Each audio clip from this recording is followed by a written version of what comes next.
in room 500 and on Zoom. We're also streaming live on the Office of Cable Television website, the DC Council website, Channel 13, and on YouTube at CM Brooke Pinto.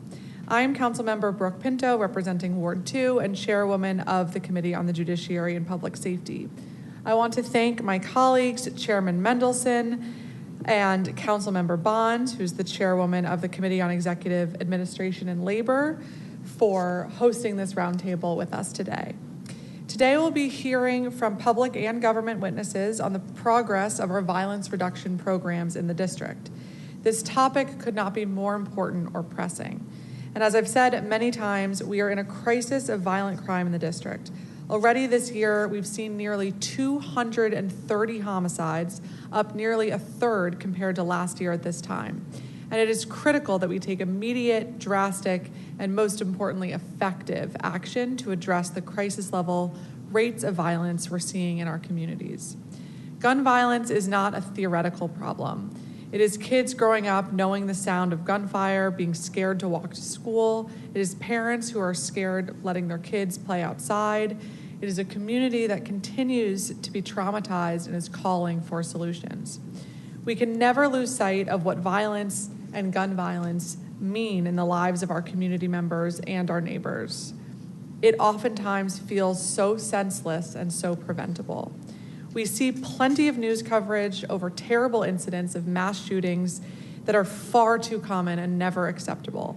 But it is also violence that is being carried out every single day in our city that is killing and traumatizing our neighbors that needs our focus and attention. The district has stood up a wide range of programs to reduce violence, including multiple violence interruption programs and programs to support young people, adults, and returning citizens at risk of engagement or re-engagement with the criminal justice system. We've also established an Office of Gun Violence Prevention to lead on interagency coordination of this important work. Our investments also go beyond the traditional public safety infrastructure. We know that a vast number of district agencies, from our schools to workforce training programs to our mental and behavioral health service providers, are all critical partners in the work of reducing violent crime. And accordingly, we have set up programs within these agencies. But now, as we look to what's next, we know that standing up these agencies is just the first step. In order for us to see results, these programs must be fully staffed and they must be operating effectively, efficiently, and in appropriate coordination with each other. We hear many ideas often from the community about additional coordination, and it's very hopeful to see some of these ideas and the seeds of them as part of the next step plans. But one of the things that we need to talk about today is what comes next. How do we make sure that these ideas are operationalized? On May 15th, 2023, as part of the district government's response to the significant uptick in violent crime, Mayor Bowser issued an order calling for a district-wide review of violence reduction programs. The order directed the district's deputy mayors to submit plans to the city administrator regarding steps the district could take within each deputy mayor's group of cluster agencies to improve programs aimed at violence prevention, intervention, and reduction in the district. Today, we'll hear an update from the city administrator, Kevin Donahue, on the results of this review and the steps taken by the executive to implement recommendations from the deputy mayors pursuant to that order. Let me give a quick explanation of the logistics of today's roundtable because we're doing things a little bit differently. We're going to begin the roundtable with the presentation from the city administrator. After that, we'll then hear from public witnesses on the state of violence reduction efforts in the district. At noon, we'll have a roundtable discussion with a panel of violence prevention workers, experts, and community advocates to hear their thoughts on the district's efforts to reduce violence and connect high-risk individuals to services. And finally, we'll hear from a representative of the Office of the Attorney General's Violence Reduction Unit, and both the City Administrator and Office of Attorney General will be available for questions from council members. We think this is important for the City Administrator to start this discussion so we can really frame our efforts today around that order and the plans already underway. With that, before we begin with the presentation from the City Administrator, I will turn to my colleagues in attendance for opening statements. And at first, I will begin with the chairs of our committees who are co-hosting this roundtable today. First, let me turn to Council Chairman Phil Mendelson. Thank you, Chairman Pinto. Good morning to everyone. I'm going to try to be brief. I'm going to start with this. First, a lot of folks have misinterpreted what I said back in March when I said there was not a crime crisis, and I want to say once again that I said what I said because I did not. It was at a congressional hearing, and I did not want to play into the rhetoric of the House Republicans who are claiming that the district is so chaotic, so disorganized, so dysfunctional that they needed to get more involved, and part of this was claiming that there was a crime crisis. But I absolutely agree that residents from Southern Avenue to Western Avenue to Eastern Avenue believe that public safety is issue number one and an issue that the district government has to get ahead of. And I agree that the district needs to be doing more. The district can be doing more. I have said over and over again, we need to focus more on case closure and increasing case closure. So I said a few months ago that something like 38% of homicides, I think it was more like 36% of homicides committed last year were solved with an arrest last year. Now, I was criticized that homicides that occur in December are not as likely to be solved in the same year, that is in last year, 2022, as homicides that were that occurred in January of 2022. Okay, so we looked at how many homicides are closed within 12 months, and it's less than 50%, which is why I got in trouble with my staff when I said you can get away with murder in the city.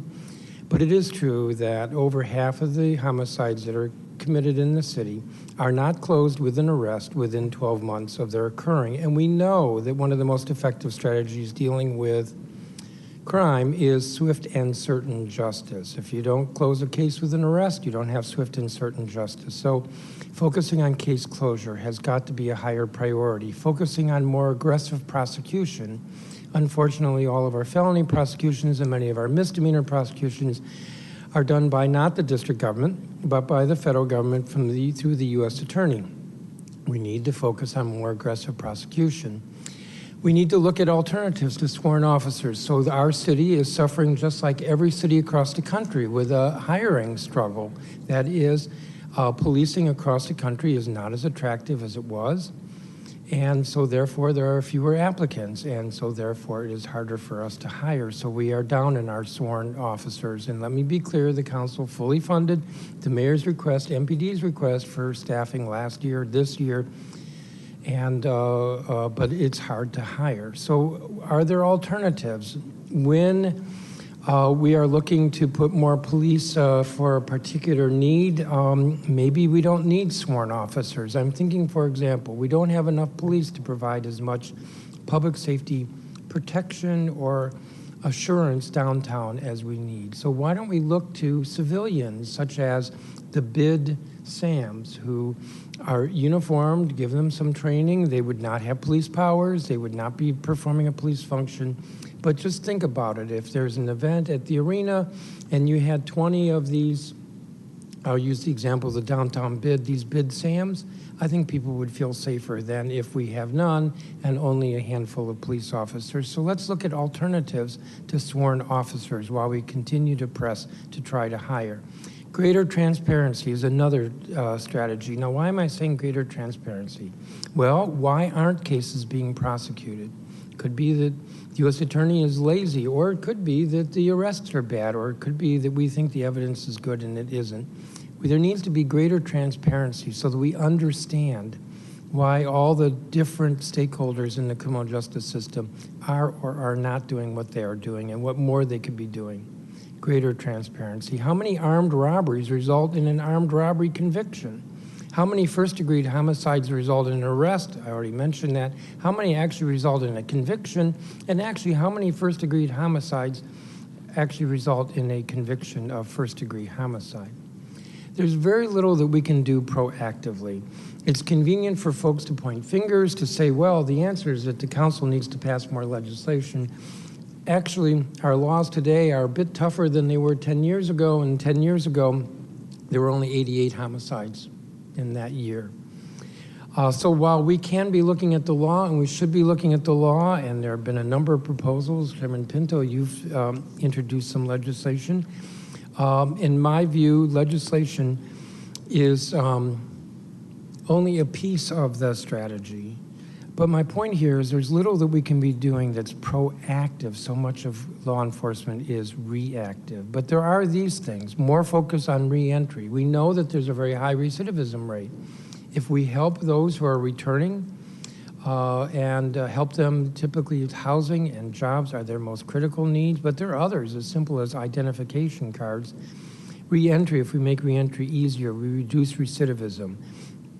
If we have speedy arrest and conviction, swift and certain justice, that will help, and that has a deterrent effect.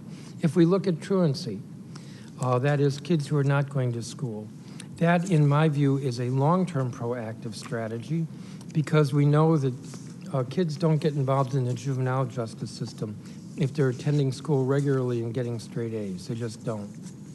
And so if we identify kids who are missing school and understand why, and catch them before they get into the juvenile justice system, that's a proactive strategy.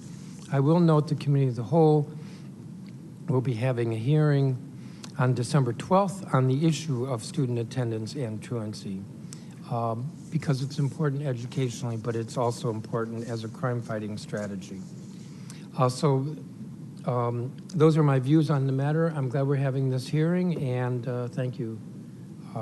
Chairman Pinto and Chairman Bonds. Thank you, Chairman Mendelson.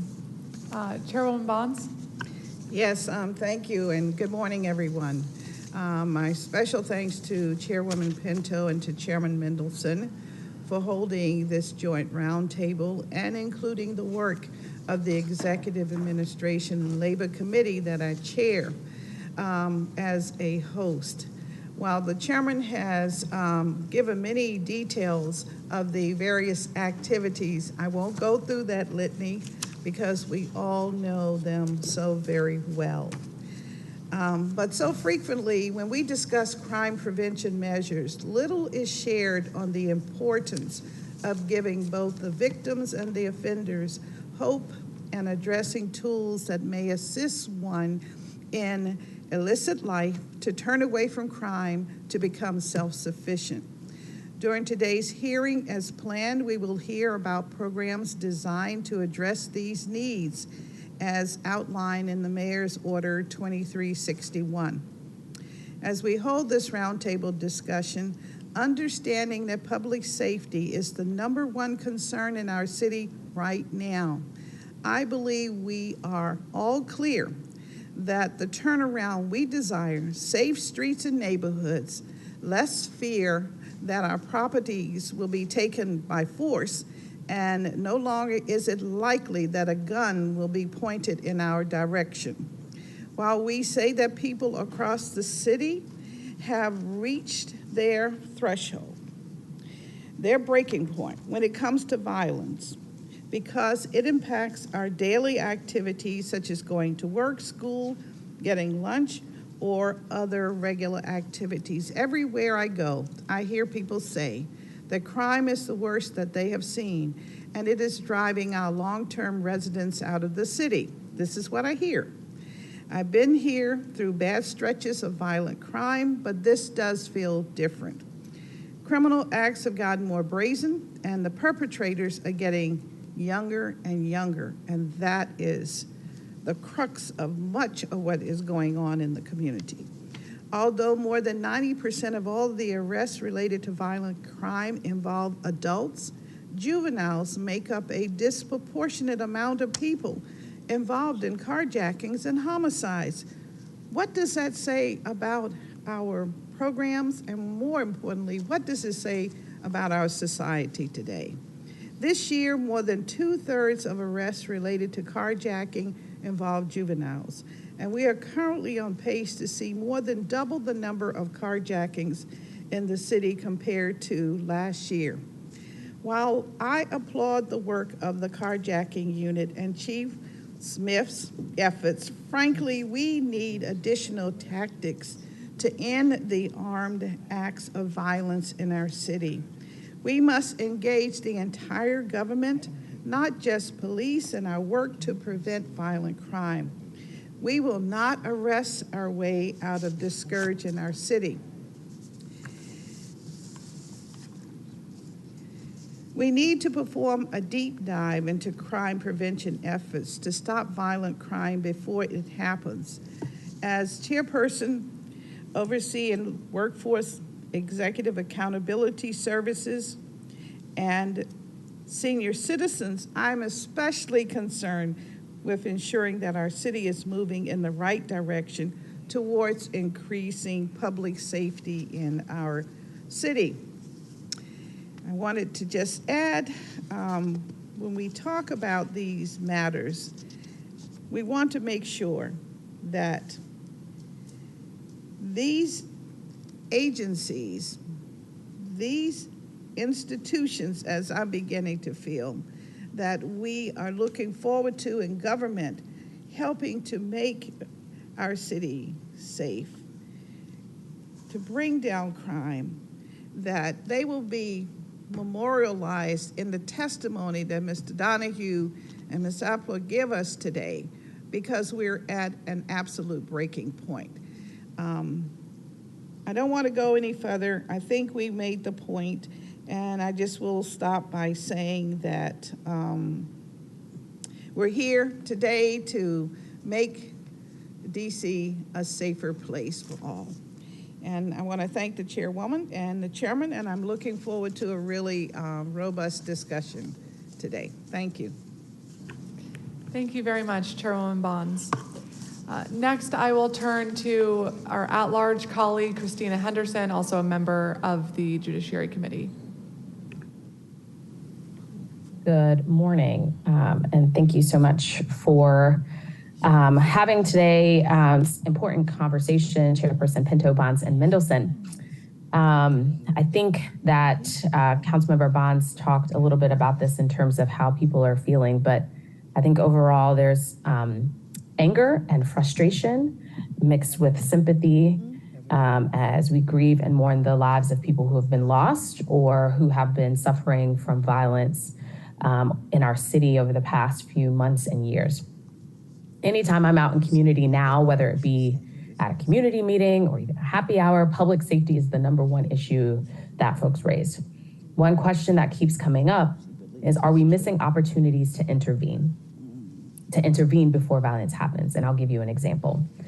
A few weeks ago, an 18-year-old was arrested for 9 carjackings and several other crimes. Because of his age, his name was made available to the public. A quick Google search revealed that in 2013, about 10 years ago, his family was actually featured in an article in the Washington Post after his mother was a victim of a brutal attack at the hands of a close acquaintance.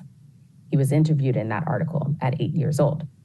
An honor student who enjoyed school and had a youthful innocence, but it was very clear at the time that his family was struggling. 10 years later, he is likely headed to the Federal Bureau of Prisons for a period of time. And it begs the question, could the government have intervened in time with one of the many violence reduction programs or other supports that we already have? In my opinion, the district is quite resource rich, but we are implementation and coordination poor. And I'm not just saying that about public safety. We have that in a variety of different areas across the government. And that ecosystem is not preventing crime. The city is rich in plans to coordinate, plans to review, plans to study, but we don't translate that to data-informed action. And we're not really rich in our coordination that produces results. Our approach seems haphazard and reactionary and siloed. We can change laws left and right, but the law kicks in after a crime has been committed. The agencies are supposed to be working to provide support before a person even considers violence. My reading of the materials submitted to the committee in advance of today's hearing is that deputy mayors are planning to develop more plans to prevent violence. This is after we've already lost more than 200 people to gun violence this year and have lost over 200 people to opioid overdoses as of June. As chair of the Health Committee, I'm disappointed that none of the violence prevention materials publicly available or shared with the committees today mentioned our drug crisis along with our crime crisis. The district ranks first in all drug overdoses and second in opioid overdoses per capita. Opioid hotspots in the district overlap with the district's crime spots. And the correlation, I think, is strong enough that I'm shocked that we're not confronting this relationship that exists.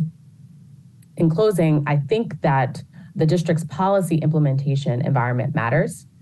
I'm not comfortable with the years-long slow walking of programs and resources, which I think if implemented in a timely manner and aligned with council's intent or even the executive's intent, could have prevented some of the violence we are living through now.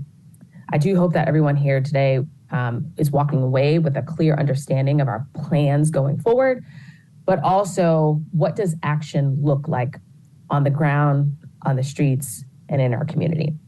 I want to thank all of the witnesses today and to the city administrator for his time and attention to these concerns. I look forward to hearing the testimony. Thank you. Thank you very much, Councilmember Henderson.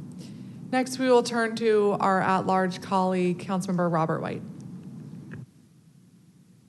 Thank you so much, Chair Pinto, Chairman Mendelson, and Chairperson Bonds for holding this roundtable. I also want to thank public witnesses and experts for being here. These voices obviously are integral to making our city safer for everyone. This discussion is critical as crime spirals out of control, with over 225 homicides this year and over 820 carjackings. One, an increase of over 100%, but two, one such action that seems to have taken the life of a 13-year-old just last night who was allegedly engaged in an attempted carjacking. We have got to get our arms around what's happening and reverse course. This is not about statistics or data points. So many people in our city have been impacted personally by the rising crime. Everywhere I go, I hear from neighbors, from children, from families about the real impact that crime has had, is having on them and on their communities. Everyone has the right to be safe and to feel safe, and that is not where we are in our city right now.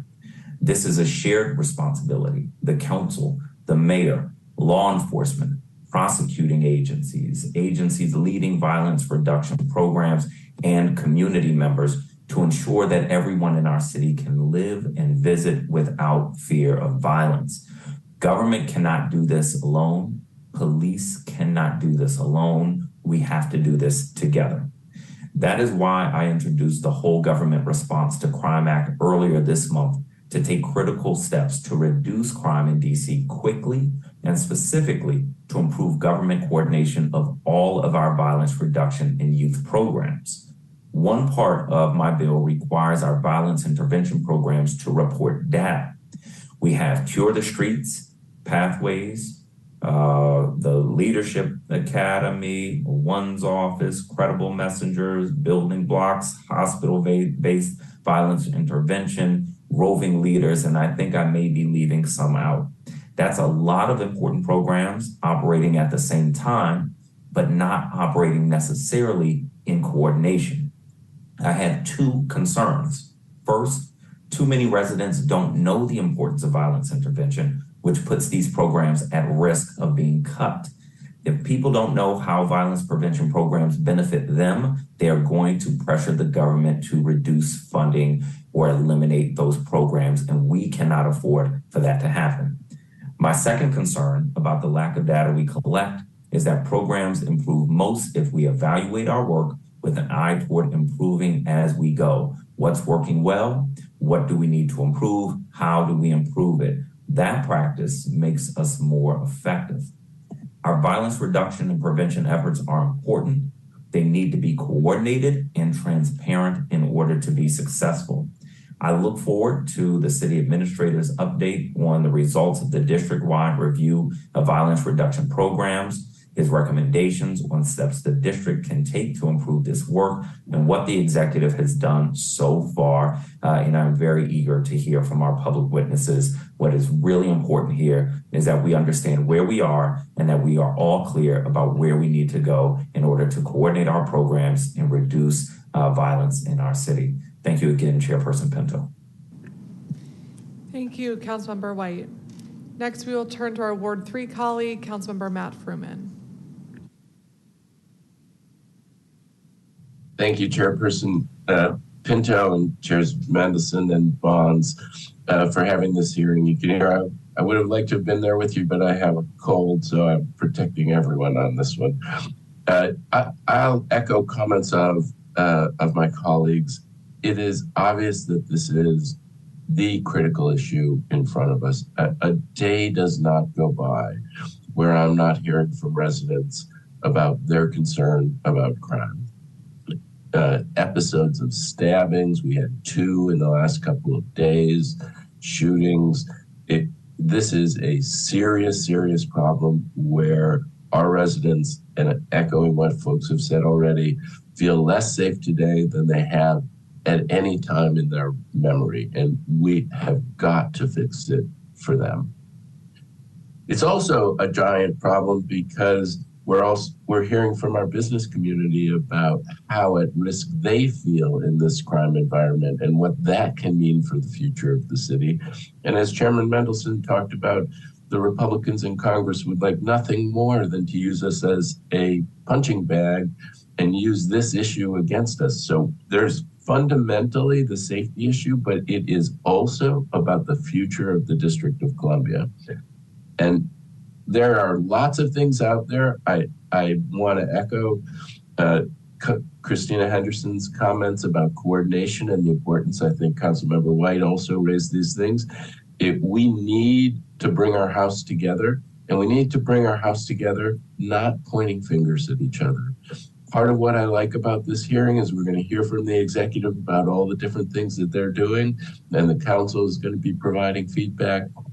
Let's all get together to try to address this problem in the ways that can make a real difference. One of those, there's talk about intervention and the need to have intervention to keep kids off the path of crime. And I want to echo again what Chairman Mendelson said about the importance of our education system. We need the children in this city to feel like we are going the extra measure to provide them with every opportunity they can have to succeed and stay off of the path of crime. And we're not doing that yet. It's just one piece of this issue. But if you have tens of thousands of people without hope, you're going to have crime. And we need to address that issue fundamentally if we're going to get to where this is a safer place to be. So let's all work together in this space and in the adjacent spaces like Youth Opportunity to address these issues and get to the city that we want to be. Thank you. Thank you very much, Councilmember Fruman. Next, we will turn to our Ward 5 colleague, Councilmember Zachary Parker.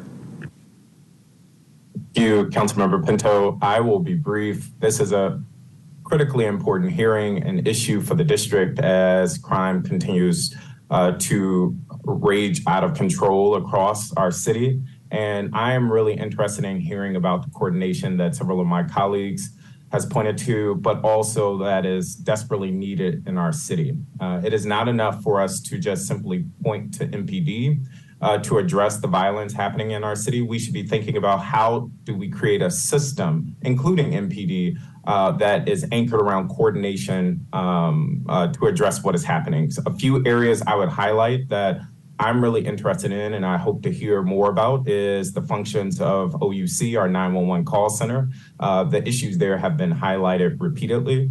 Also, the accountability or the lack of papering cases out of our U.S. Attorney's Office. And while we as elected officials and the mayor's office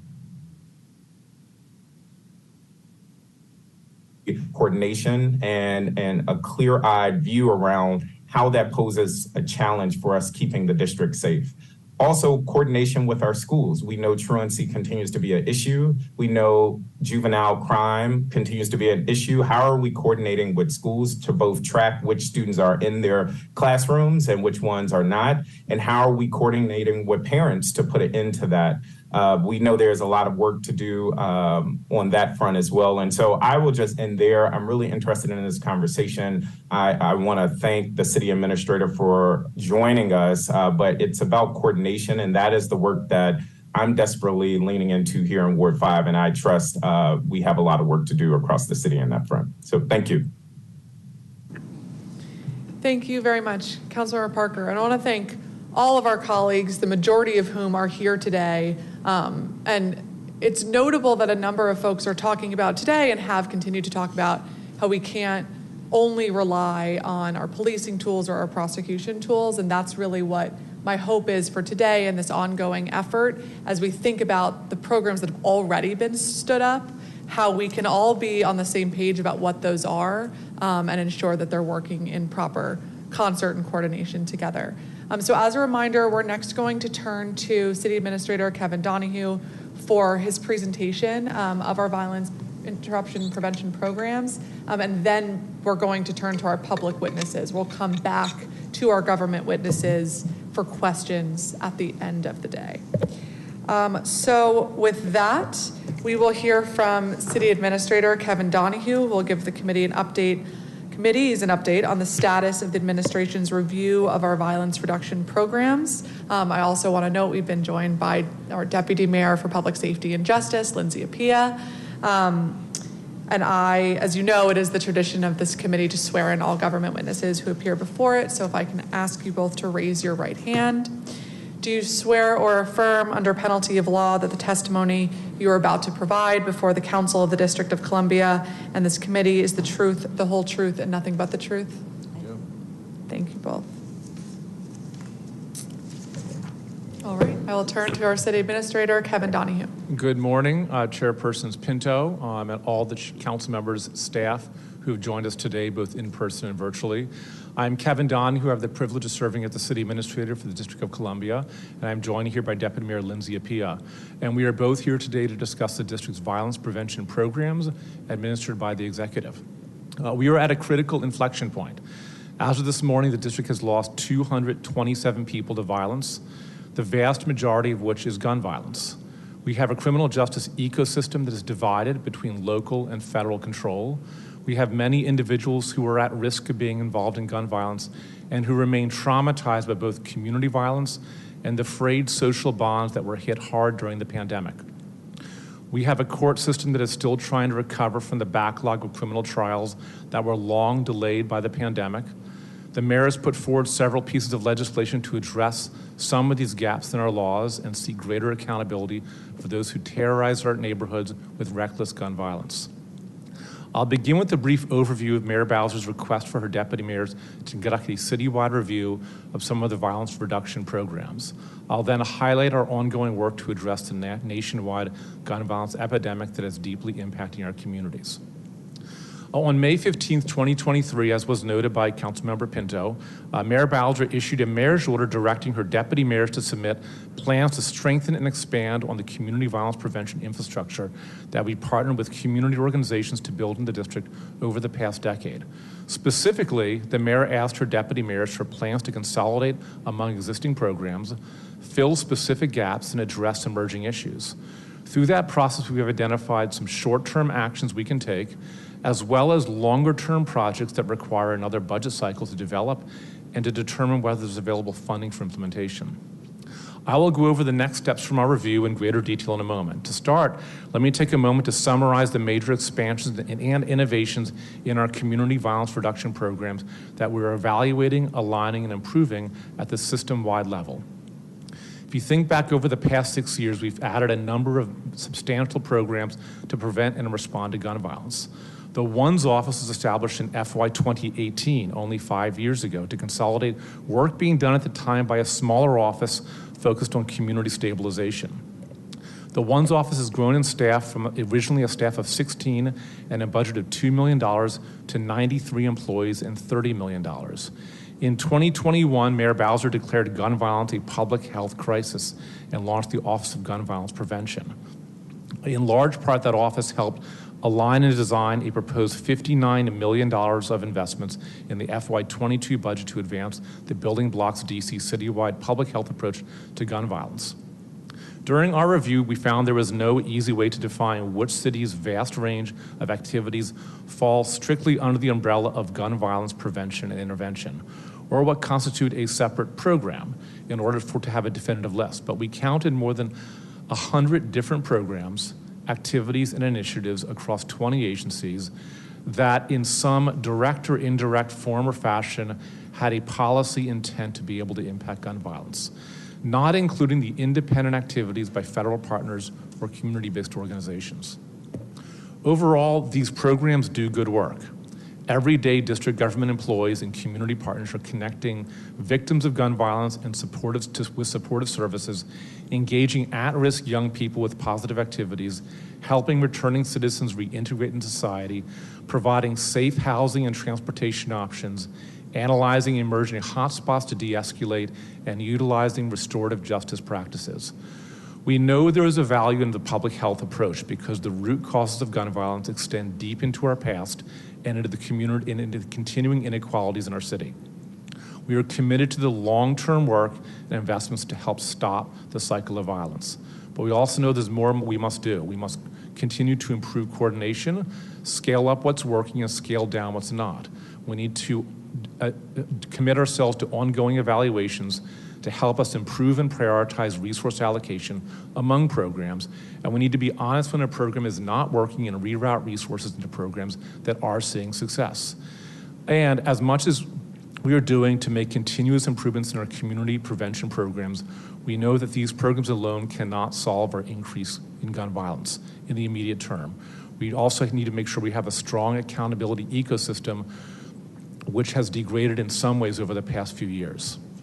We approached the mayor's order to review the violence reduction programs by asking what emerging needs we need to meet in the near term while working with long-term systemic improvements and consolidations. I'll include a few of the proposals that were currently being implemented. Today, we're rolling out a soft launch of the new 211 warm line, which will be a call center for families, guardians, and others seeking help with a child or family need. Next year, the warm line will also serve as a resource for parents and guardians concerned about the imminent threats of their children to gun violence. Deputy Mayor Apia's team is working to implement standardized requirements and performance goals for violence prevention services and programs. This school year, local education agencies have the option to use distance learning for safety-related situations. And we've also seen the rollout of a number of other school-based programs, including the Office of the State Superintendent for Education and the Department of Behavioral Health rolled out an evidence-based curriculum called Too Good for Violence to provide that serves fifth graders and seventh graders and high school students this fall. OSSI is also offering restorative justice technical assistance to 29 schools, and DCPS is piloting the DCPS Becoming program in 29 schools. Additionally, the Deputy Mayor for Education's team has developed a resource guide for schools to access safety-related resources to district government, hosted its first citywide safety summit this fall that had 300 school operations staff from DCPS to charter, private, and parochial schools joined to ensure school staff are properly trained in incident protocols. And finally, the Deputy Mayor for Operations and Infrastructure partnered with the ONE's office to host a hiring fair targeting returning citizens and persons at risk of gun violence involvement, and invited the Department of Public Works, the Department of Energy and the Environment, and DDOT and other DEMWA agencies to offer jobs specifically for those who have been referred by those organizations.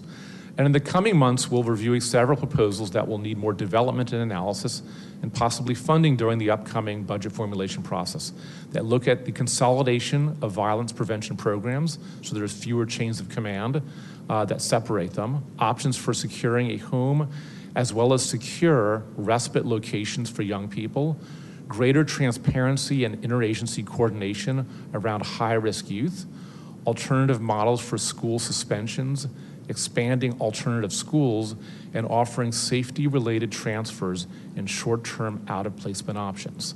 And I should note in my response to questions, specifically question number 2, I go at much greater length of the number of programs put forward and assessed as part of the mayor's order than I can state in one short testimony.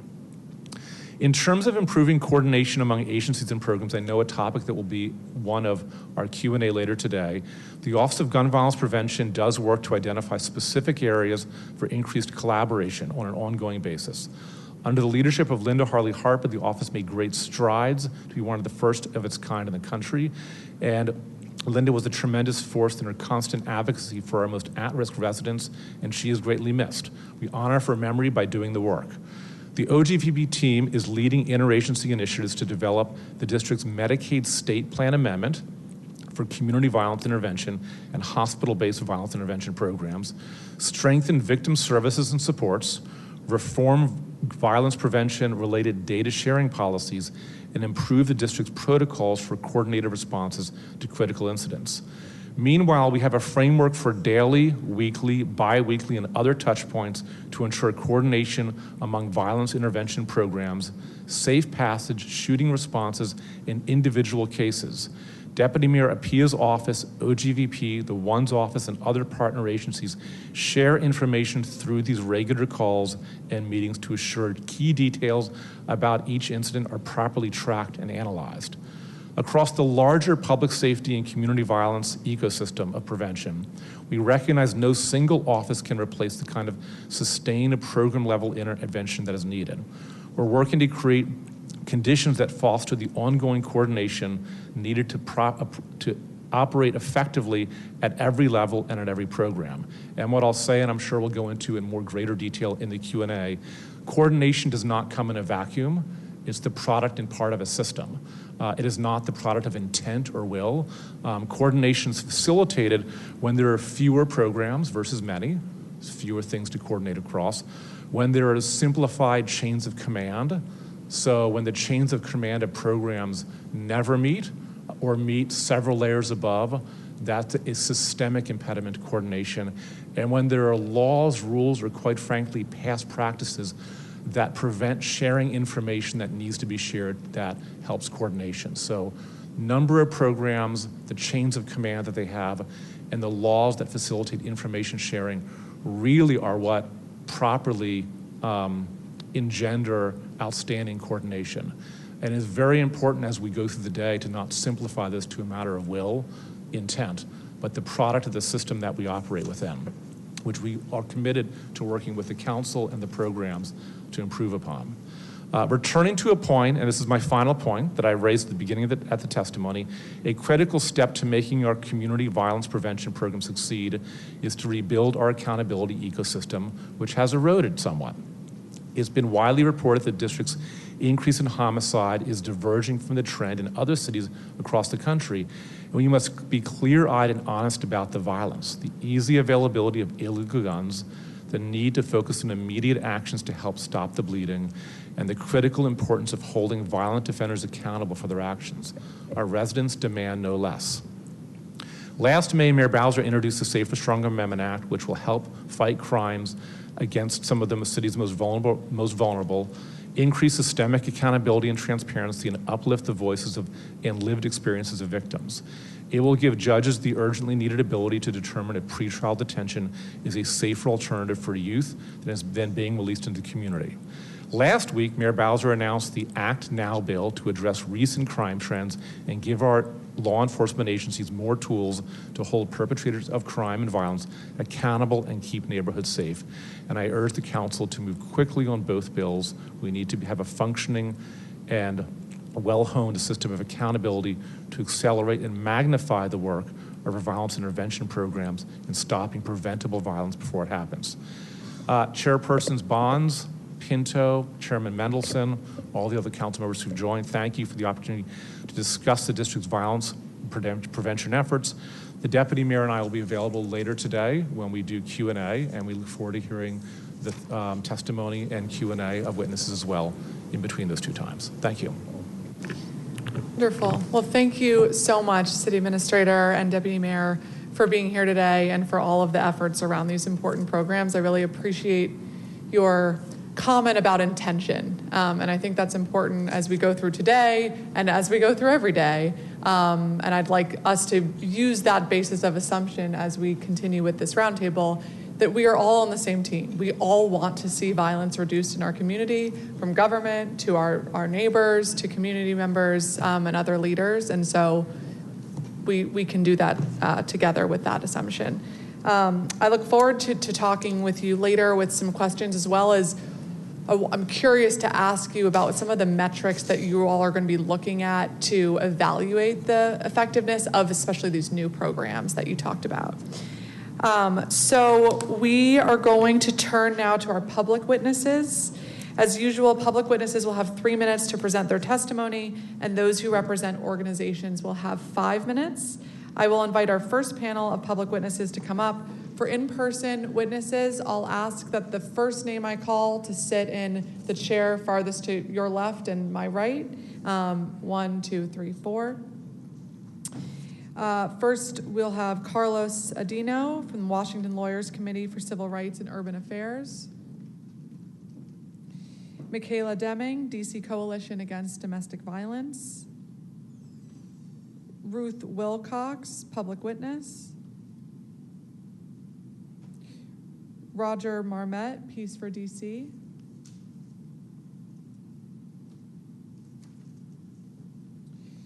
Do we have Charnal Cheney from Bold Yoga? Joshua Miller, Open City Advocates. Tara Martin, Parent Watch. Okay, please come ahead. You could join this panel. All right, and you can just sit on this first chair, that's fine.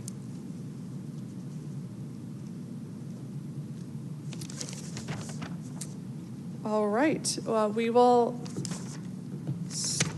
we're just gonna go in this order to keep it organized, if that's all right. So we're gonna start with Tara Martin from Parent Watch. Good morning. I'm Tara Martin, and I am the program director of Parent Watch. I joined Parent Watch because parents is first. We have to heal from some things. My son was killed March 18th of 2023 by Park Police. And, when you talk about keeping the city safe, they have to be held accountable too. So my thing is the programs. I asked for programs for my son after my son got killed. I have other kids too. Incredible messengers. You have to be in DYS to even get an incredible messenger. The programs are for Ward 7 and 8. I live in 4. It's basically, now I work with other parents that look like me or have issues with their kids, as I did with my son before he was murdered. And the resources is not there. Or you get, it's only for 7 and 8. But everybody forget about the rest of the wards that's in critical danger too. Just yesterday, the carjacking, 13-year-old, that little boy I knew, he's like a little son to me. And to hear that, how do you heal from one tragedy to the next with nobody? So Parent Watch is very important because you got to heal the parent, heal the child, then heal the family. And if we're not healing, then you're going to have a city in seize. I hear all the programs the mayor's staff said that was intact, but is it extended to every ward? Is it extended to everybody? I cried for help for years and got nowhere. And I'm still crying out for help and get nowhere. I'm not in Ward 7 and I'm not in Ward 8, but is that fair to the other wards that see gun violence and kids are dying? The 15-year-old little girl, I knew her too. It's just tragedy on top of tragedy on top of the tragedy. And the programs have to work together. They have to sit at a table and see how they can collide together. And it's not happening in our city. It's not happening. You keep hearing, we're going to do this and we're going to do that, but there's no action.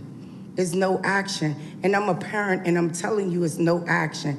And I could have brought 20 parents saying the same story I'm saying that don't live in 7 and 8. And they crying out for their sons and daughters to get help. So what are we going to do? I heard it, but is it just for 7 and 8? And then we had a village What happened to the village? When I was growing up, it was a village with us. We beat them streets. Our parents beat them streets. Our aunts beat them streets. Their friends beat them streets. You work from 9 to 5, but the violence is happening after that. What happens after that?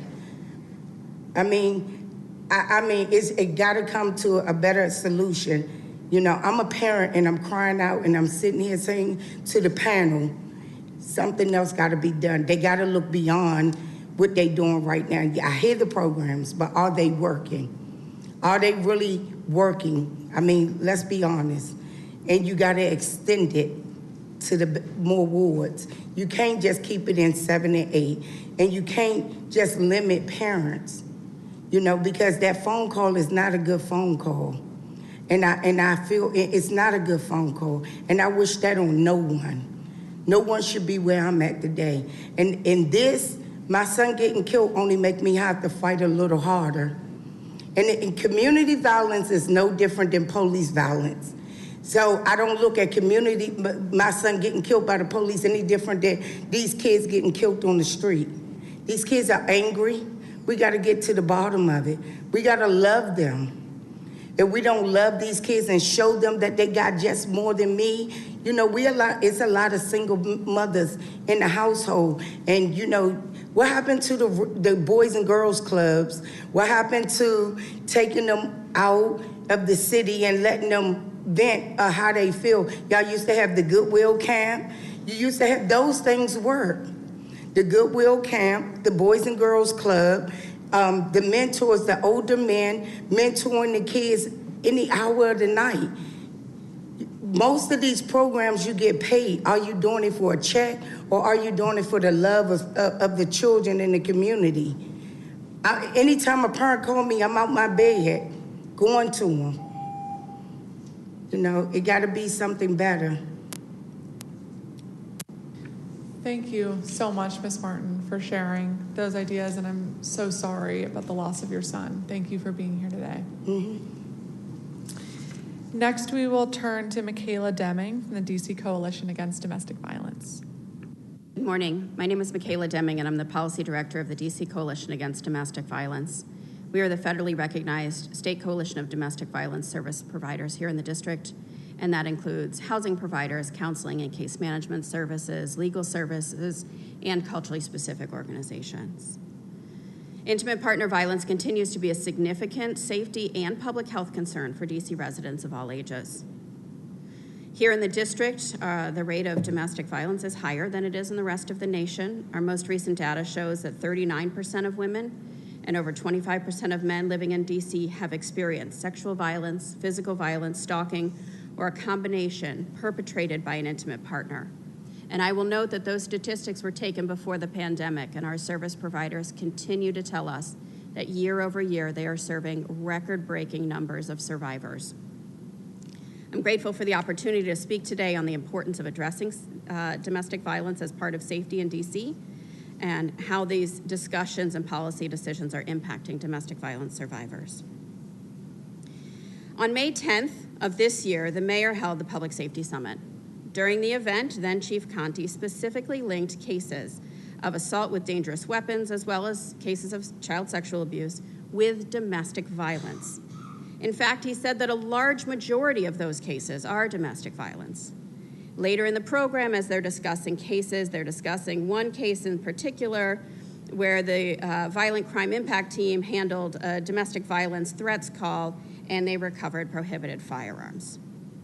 I'm going to fast forward to August 17th, where there's the public safety update, and again, the program begins with a discussion of an officer-involved shooting that began as a domestic violence call.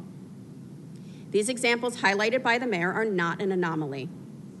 In a prior gun violence prevention roundtable before this committee on December 15th, City Administrator Kevin Donahue said that domestic violence was enormously important to the discussion and cited that over 10% of firearm-related deaths in the city are domestic violence fatalities. He referenced even additional homicides that are tied to domestic violence, like the killing of a new partner of a former domestic partner, that are not included in those statistics. So there's even a greater co-occurrence of firearms linked to domestic violence. I lead with these examples and data purposefully Despite the recognition of Mayor Bowser and her administration, including MPD, the mayor's order did not include any mention of domestic violence or a review of violence reduction efforts related to domestic violence. While there may be many reasons for this oversight, it is notable considering the persistent and fatal link between domestic violence and homicides, especially mass shootings. Gun violence linked to domestic violence will not decrease unless we are specifically focusing on prevention of domestic violence.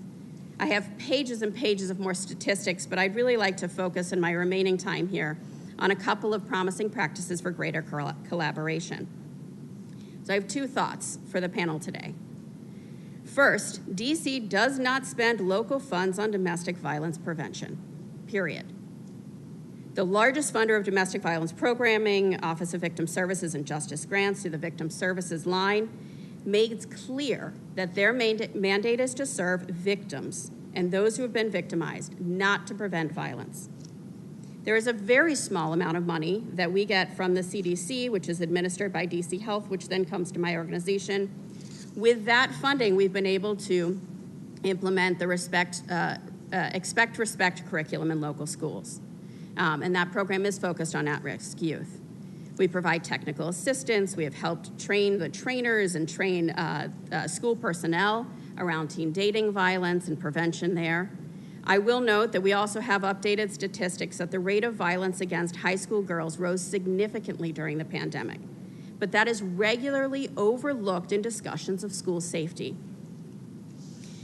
There's much more that we could do with additional funding in that, including with just a little bit of additional funding, reaching more schools, 300 more students, and I've got all those numbers in my prepared remarks. Second, we also have a very small amount of money also coming through the feds that has allowed us to train some of the violence interrupters. We did a 3-day training last September, which allowed us to train many violence interrupters with Cure the Streets. We got great reviews of that training. The purpose of the training being, I'm going to go over time by just a little bit.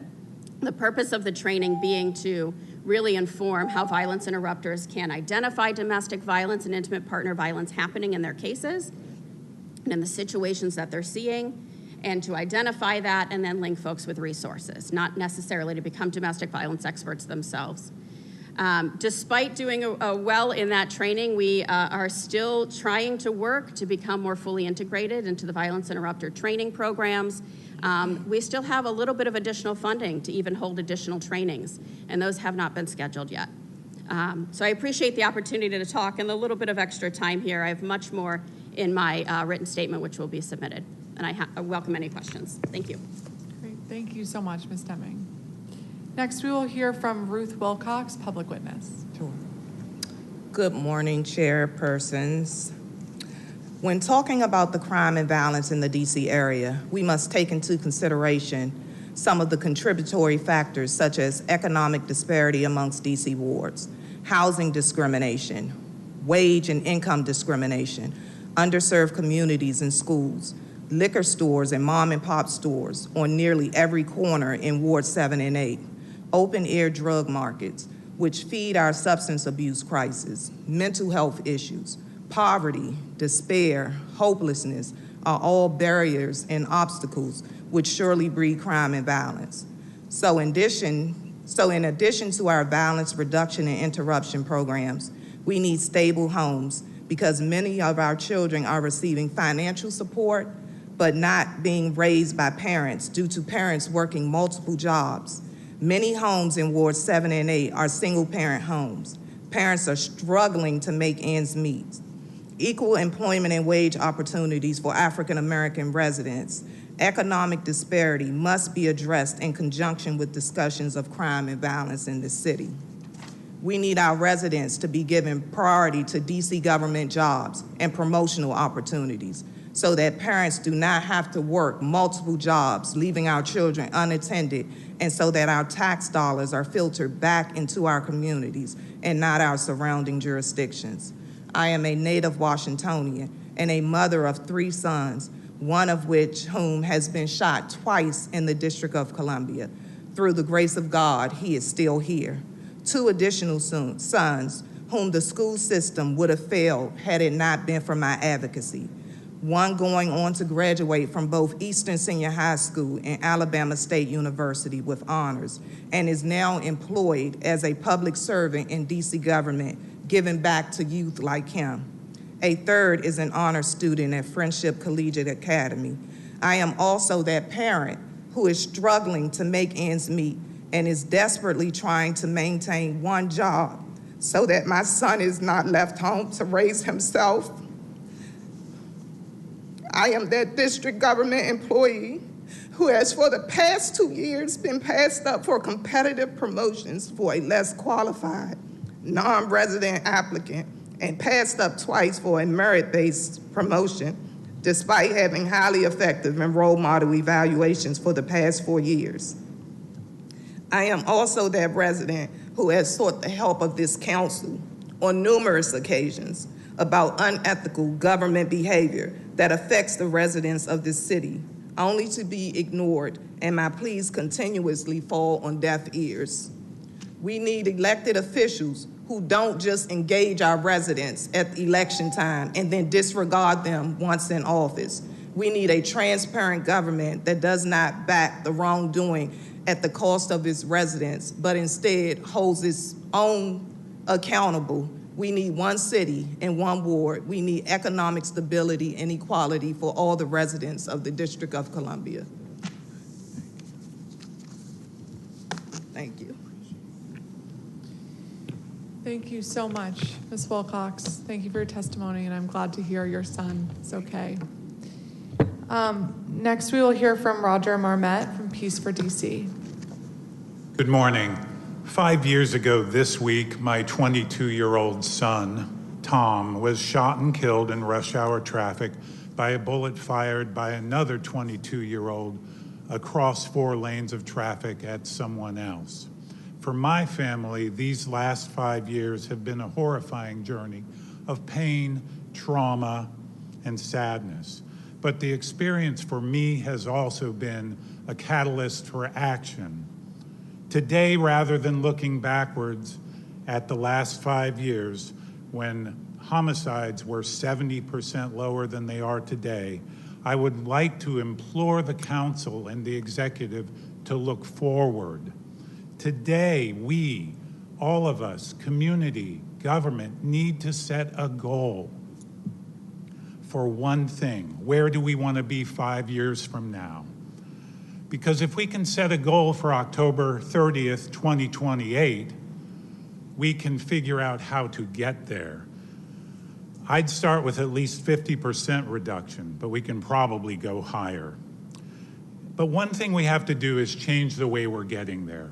Government can't get there alone, nor should government, because it will take all of us to scale and make effective community violence intervention that works in conjunction with traditional public safety. So without a goal and without a plan, we'll continue to spin our wheels. I started Peace for DC with other community members, some of whom are in this room, and national experts by trying to see what DC wasn't doing. Specifically, what evidence-based practices that we have seen work in other places on violent crime, and we have seen work in this city on other issues such as housing, hunger, and education. What weren't we doing? Number one, training. We launched the DC Peace Academy in May of 2022. To date, we have trained over 100 violence interrupters, credible messengers, government employees who were not receiving a comprehensive training. We have brought ROCA's cognitive behavioral theory to DC, and to date we have trained over 150 of the same outreach workers and violence intervention workers who are under contract to the city to use cognitive behavioral therapy and interventions to change minds and behavior. Without this, you can hold as many job fairs as you want, You can give as many DPW jobs as you want, but without CBT, you're never going to reduce violent crime.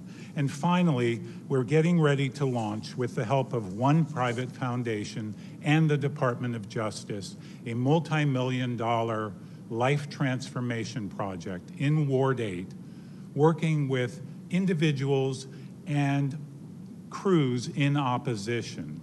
This is one of the biggest things missing in the DC. We have 33 violence intervention sites.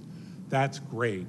But at each of those sites where each of the violence interrupters have built trust with individuals, we need to go deeper, not for 9 weeks, but for a year, 15 months, 18 months. If you want to stop shooting, you have to work with shooters. And I want to visit one thing, and that's a math problem. We talk about accountability. For myself, I was born here, my son was born here, and he died here. I feel like I failed my son. So I'm holding myself accountable.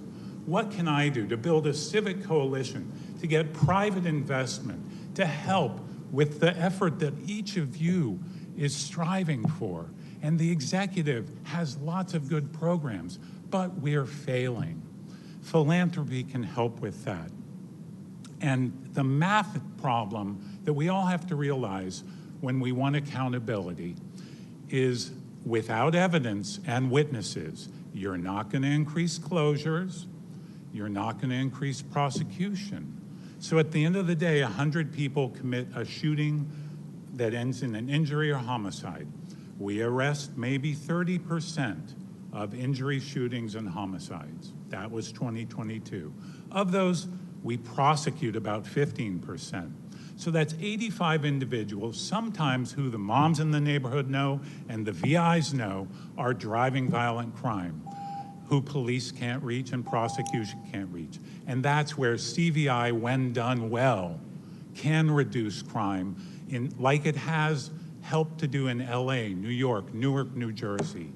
So that's the thing. Let's set a goal, and then let's figure out how the funding and the strategy can follow for all of us to come together as one to save our children and create peace for DC. Thank you. Thank you very much, Mr. Marmette. I cannot believe it's been 5 years already, and I'm glad to have you here today and your continued advocacy in honor of your son and in honor of all those lives who we can hopefully save. So we're going to do 5-minute rounds of questions. I have questions for all of you, so we're going to try to work our way through. I want to start with you, Ms. Wilcox, and I appreciate your comments about the financial needs that many residents have. And one of the things the city administrator talked about was the rollout today of a new warm line, they're calling it, 211 system, where families can call for supports and parents can call for supports for their kids. And I'm wondering if you have any thoughts about how to make that rollout most effective to make sure that when people are calling, they get the support that they really need. I think with a lot of parents, like myself, getting support for our children, there are a lot of different layers to that. We need support with the schools. We need support with mental health issues. My son, who was a 3-year-old in pre-kindergarten, 3 at Randall Howland Elementary School, was not receiving services timely. He was being disregarded.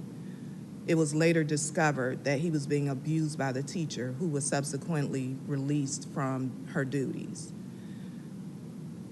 We need, your question, I don't know. The only thing that I know is that we need accountability from our government. When things go wrong, we cannot hold each other, just back each other when we know that there's wrongdoing going on. We have to be accountable. I don't know of any of the programs or anything else that may help. I just know that we need accountability.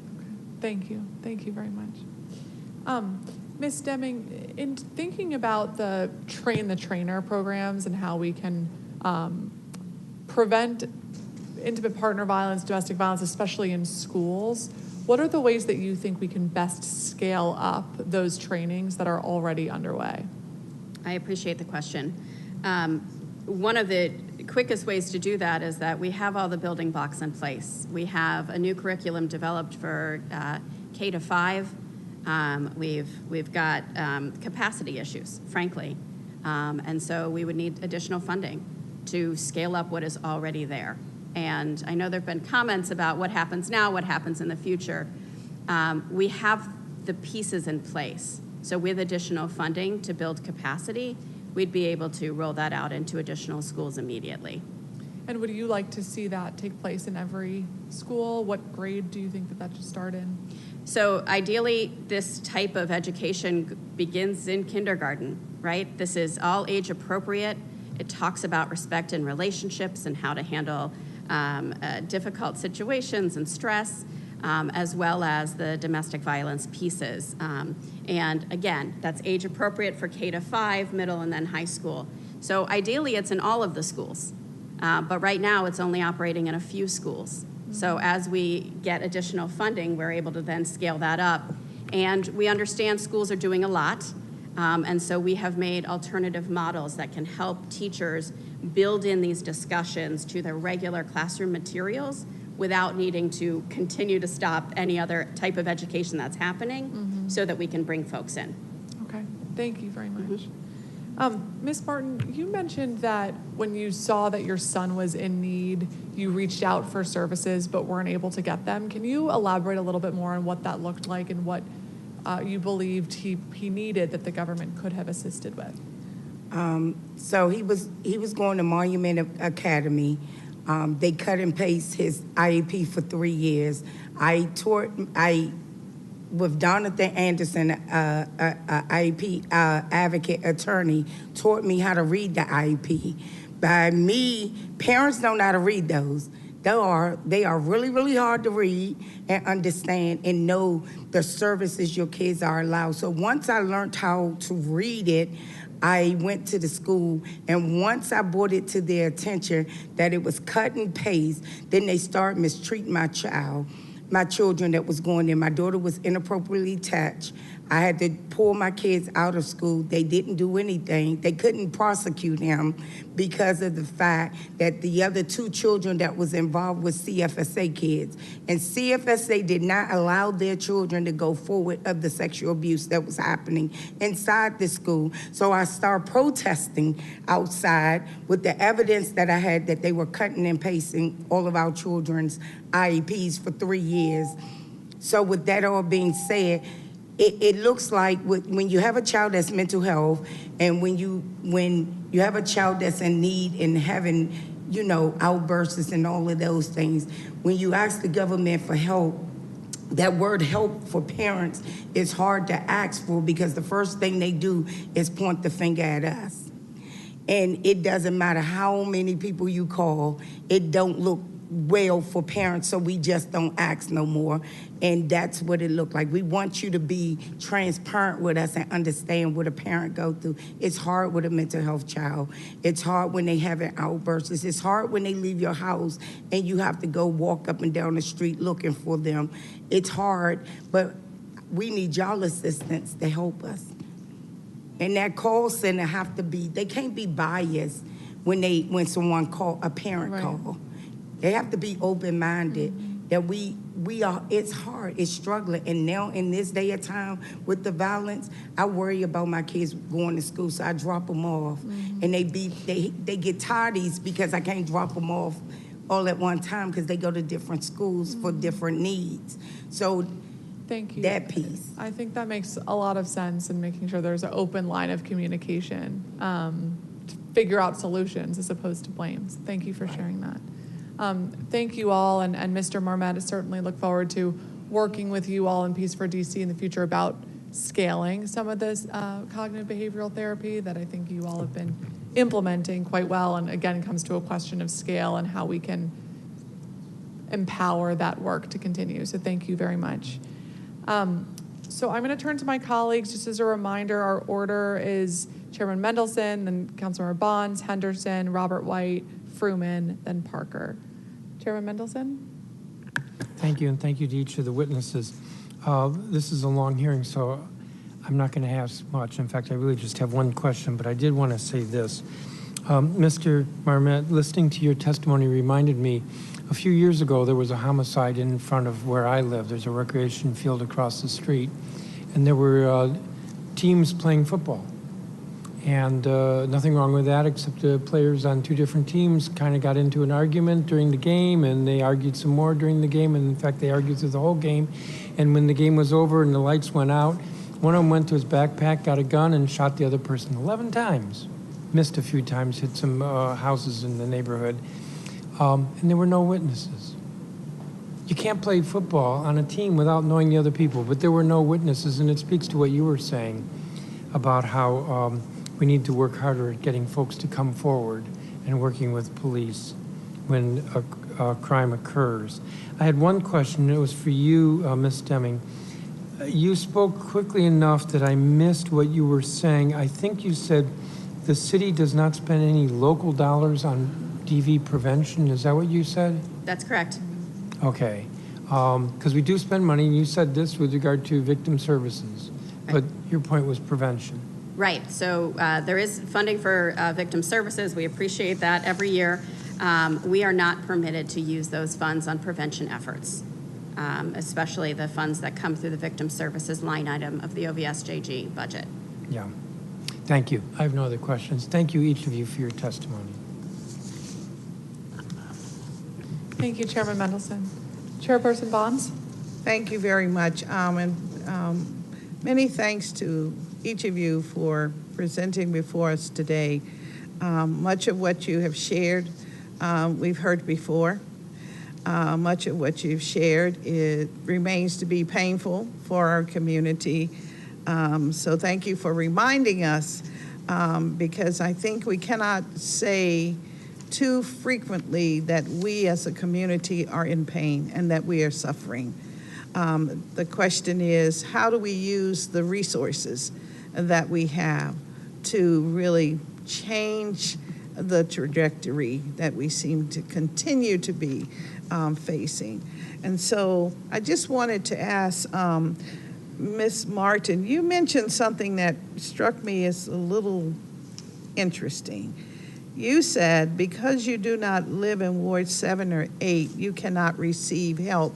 Can you elaborate on that a little bit? Yes, I live in Ward 4. Resources for Ward 4 are very limited. When you call around, they always say, what ward you live in? That's the first question they ask. Okay, and what particular service are you trying to get when that happens? Mentor services. Incredible Messengers say you have to be committed now to get an incredible messenger for your child. They have to be in the system. So you basically saying the only way that you can get your child help with an incredible message, they got to commit a crime and then go through the system. And that's what we're trying to prevent, them doing crimes so they wouldn't have to. So it's not open to the community. It's only when you in DYRS. I see. Thank you. I thank you for that information. Mr. Marnett, CBI,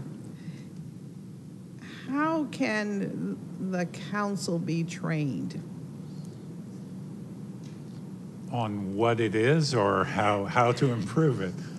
Of course, how to improve it. Well, I think there's some in the room right now who've been doing this work for a long time. I believe that community violence intervention at its best has to be paired with deeper work, and we have to focus on that. The other word that I've heard a lot from both the city administrator and others is connecting people.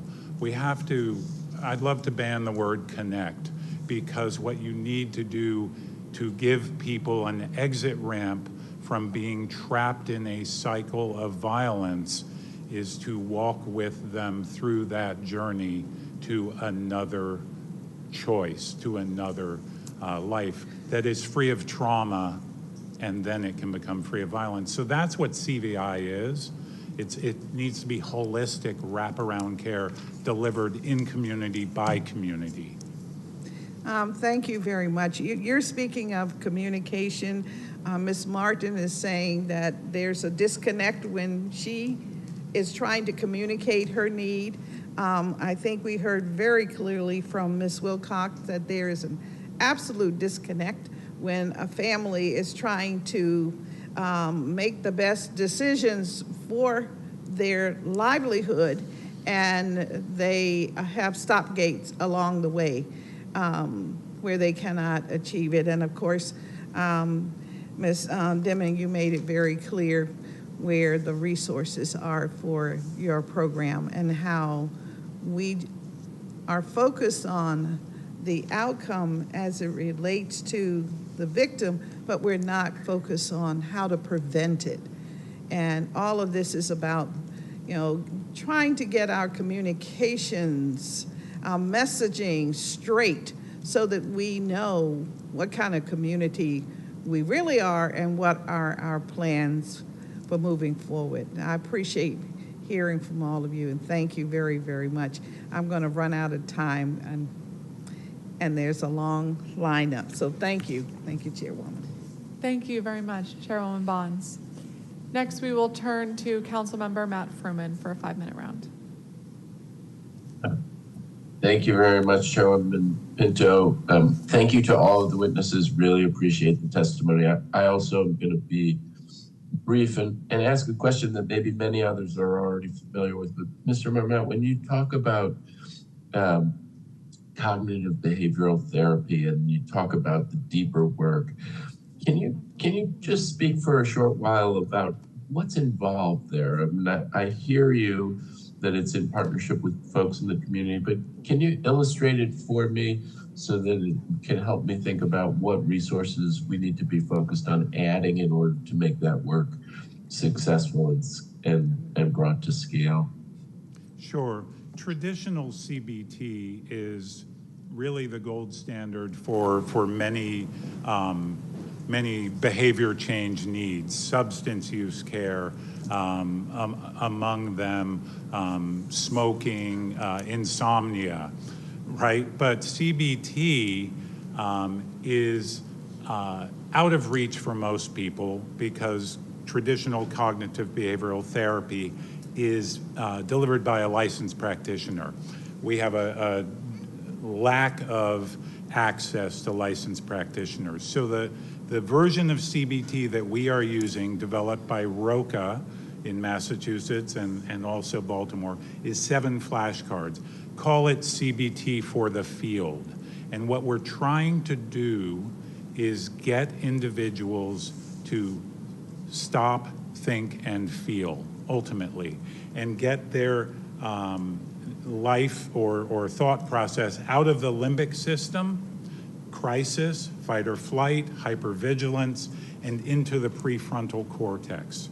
And this was developed at Mass General. It's been fully evaluated, and it is a great practice for people who have lived a life of trauma, lived in underserved communities, and are stuck in a cycle of cyclical and retaliatory violence. So I'll leave it at that. What we're trying to do is make that accessibility there with practitioners who are not licensed, and ultimately get people to start the process, and hopefully then as we go deeper, we can have them work with licensed professionals.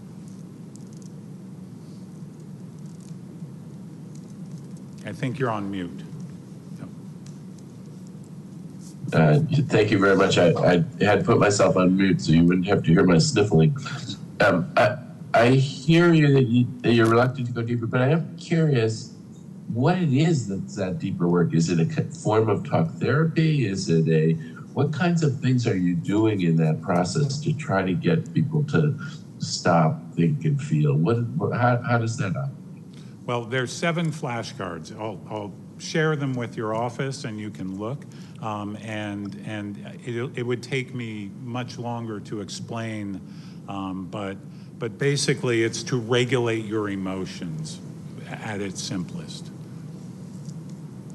All right, well, thank you very much. I do, if you will share them with my office, I am very much intrigued by the work that you're doing, so thank you. Thank you, Councilmember Fruman. Councilmember Robert White. Thank you so much to this panel. This really was a profound panel, and I just want to acknowledge the amount of strength and commitment I have to believe it takes for multiple panel members to be engaged in this work and even talk about it publicly after having lost children. So I appreciate you being with us and everything that you are doing, and my heart goes out to you. And I want to make sure we are learning from your experience and what you're sharing with us. Let me start with Mr. Monmouth, who I have just great respect for. You mentioned some other jurisdictions. You mentioned, the district has a lot of programs, really good programs that the administration is running.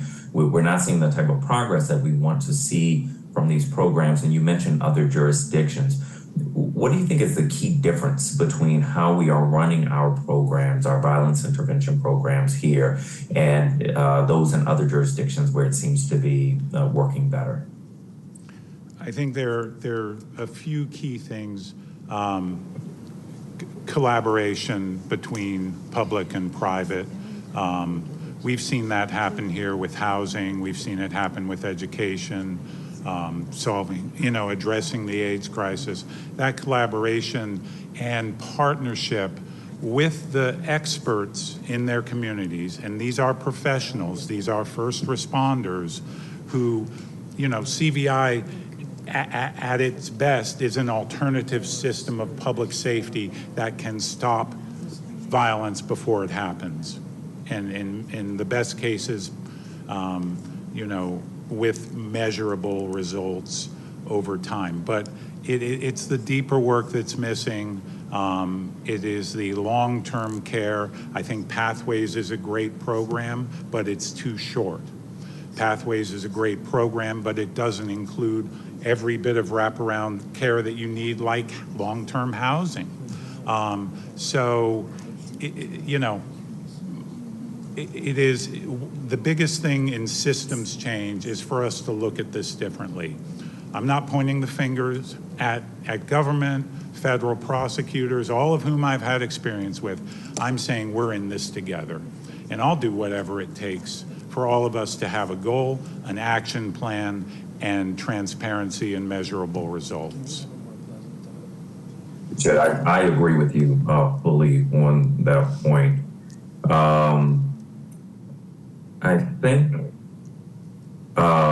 I think it was Miss Martin, among others. Tara Martin is one of the people who mentioned the idea of accountability internally. Miss Martin, starting with you, and if there's time, I'd love to hear from others.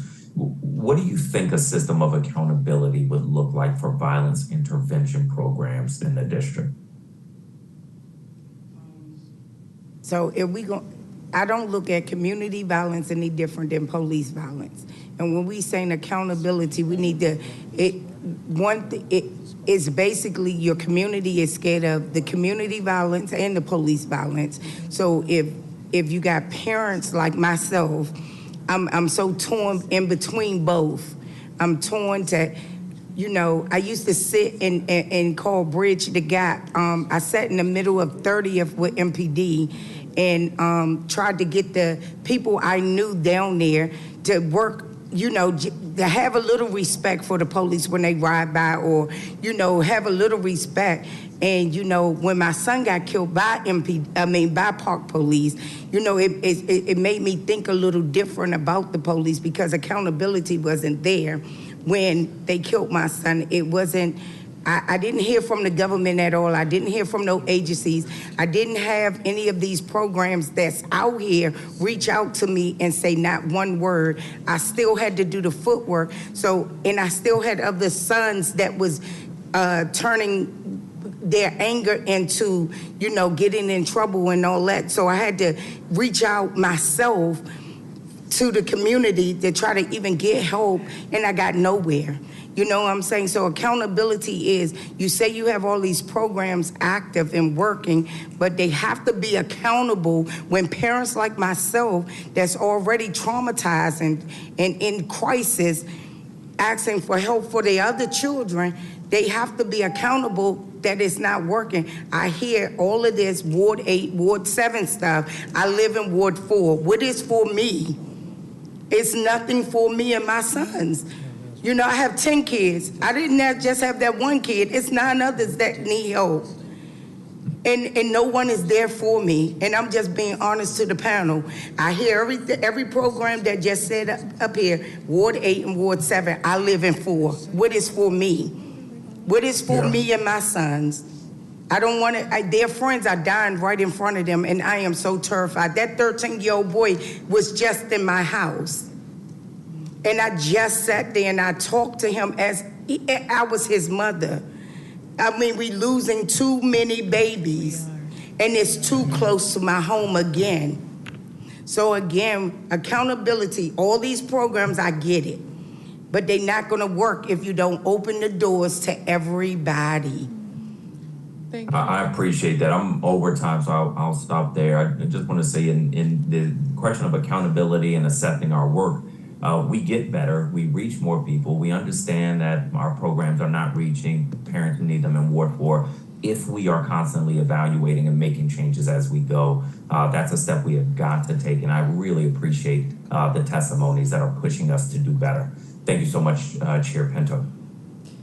Thank you, Councilmember White. And as a reminder, we're moving to the roundtable discussion with violence prevention workers, experts, and community advocates at noon. And so I'll just ask everyone to help me stay on track with time. Councilmember Parker? Ms. Martin, I want to start with you. First, I want to express my condolences for your loss, but also I really appreciated your testimony. And I agree that we need to think more holistically around how we're providing resources to all residents in all wards, while also providing resources to Ward 7 and 8. You spoke about the Credible Messenger program. Are there other resources that you think might help save some of our young people that are trapped in these cycles of violence? And if so, what are they?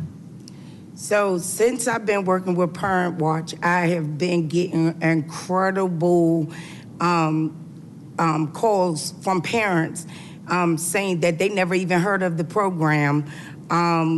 What do we do?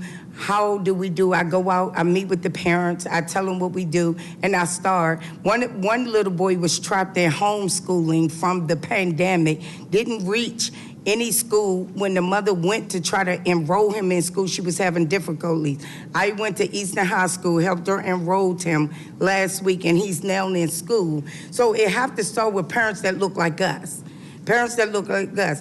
If you've never been in a tragedy, or you never lost a kid, or you never been fighting this system like this, it's not, the parents are very torn and broken and hurting, so it's never gonna work. So you need more parents in the programs at the front for. We need to be the ones doing the work.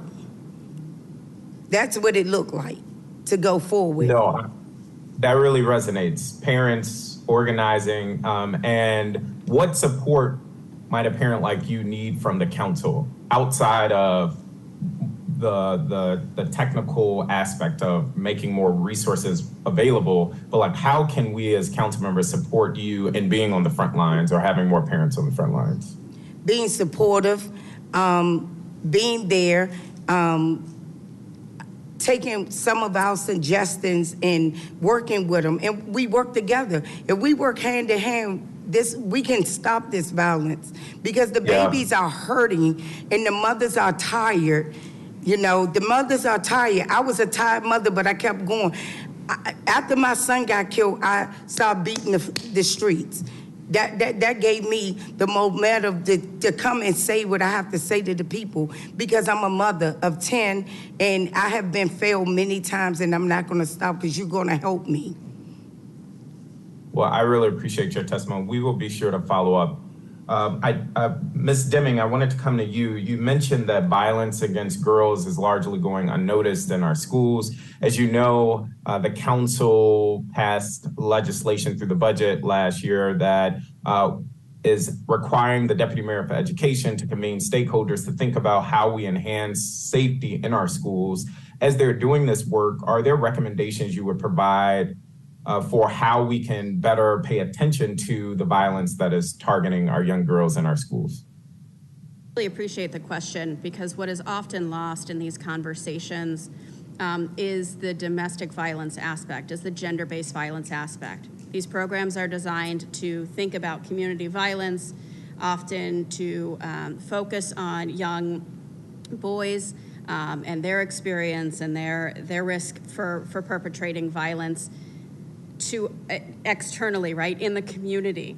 And what is not being thought of, planned for, incorporated into those programs is all of the domestic violence that is happening, all of the teen dating violence that turns deadly, all of the sexual assaults that are happening in the schools, associated with school and after-school programming, and in relationships that are coming into and out of the school doors. And we know that the rates of that happening with our young girls is one of the highest forms of violence that's being experienced. And yet, when you look at the focus for the programs, it's just not about that. And often it's silent on that. And so my biggest recommendation would be it has to be thought of. It's got to be right up there at the top, because if 40%, on a lower end of the girls graduating from high school or in high school are experiencing this level of violence, and there's no intervention and there's no programming, then all of that is going unaddressed. All of that unaddressed trauma is then going out into the community. Really, really appreciate that. Your testimony has prompted me to text the Deputy Mayor for Education to make sure that that is, in fact, a focus of that stakeholder group that he's convening. I am out of time. I just want to thank everyone else for testifying. And Mr. Marmette, you have my condolences as well, and I really appreciate the work you're continuing to do. Thank you all. Thank you, Councilmember Parker. Councilmember Lewis George. Thank you, Chair Pinto, and thank you to this entire panel of witnesses. Ms. Martin, I want to just thank you for your testimony, and you're right that we need to organize and parents need support. I agree with you. What is the point in having these programs if you don't know about them or you feel there is no support? What we found, and I am chair of family services on the council, and what we found is a lot of options are available for two reasons. If your child is under CFSA, our Child Family Service and Neglect, if you have a neglect case, then you can get a lot of support and services. Or if your child enters the criminal justice system for having done a crime and gets adjudicated and committed to DYRS, then they get lots of services to them as well. And so we have a really big problem where the only time we saturate families with services and credible messengers and support is if they are deemed a child in need of services through the neglect system or a child in need of services through the criminal justice system. And so what we're looking to do is provide supports when we don't have children in those situations. We stop waiting until those situations happen. I know we talk about it. There is the Child Family Services is going to be rolling out what's called a warm line, and a warm line is supposed to address some of these issues. They've been working really hard there to have a different set of a reach out opportunity for parents to do that. What I want to ask you is on the front end of things, what other programs? I know. We've gotten One's Leadership Academy in some of our schools. We're supposed to be starting one in McFarland. What are some of the things that we can do to integrate some of this work, support our young people from this time they are in, pre-K kindergarten through their formative years? You asking me? Yes.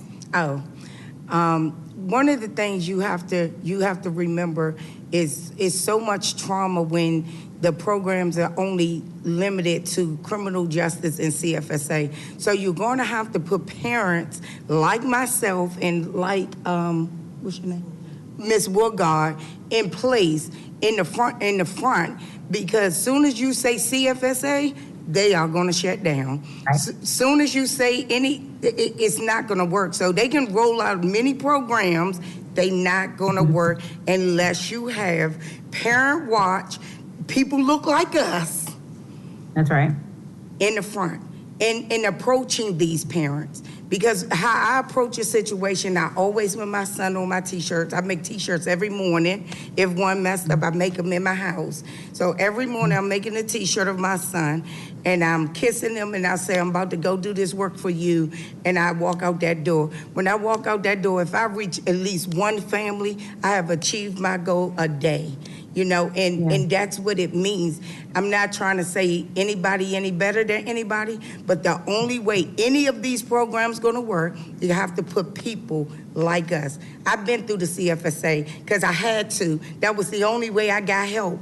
They took my children and gave them right back with a notebook piece of paper because they couldn't control them. So they brought them right back home because they didn't know nothing but me. So you have to look at what system work and what system don't, and that's the only way anything going to work in the District of Columbia, and that's the only way we're going to save our children. Yeah, absolutely. So do you think if we had some sort of like parent mentoring program,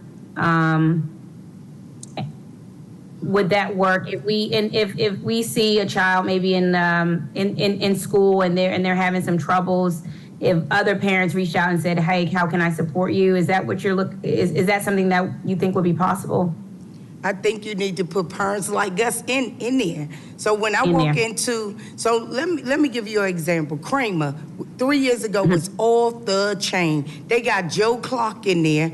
It's the assistant principal. I call him Joe Clark because you remember East Side High? Yes, I mean, I'm just being honest. So when I walked in Kramer, I was like, what in the world?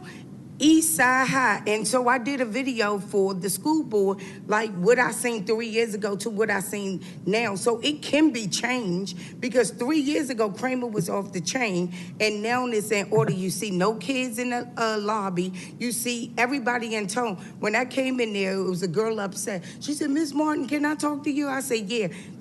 Because I already had a relationship with these kids. You have to put people that already have relationships. You know, because if I known that I would have got a call that 13-year-old was killed by trying to carjack. I had just seen him 2 days prior to his death. I would have did something different, but I could talk all day. I don't want to say mentoring to parents because that's not good.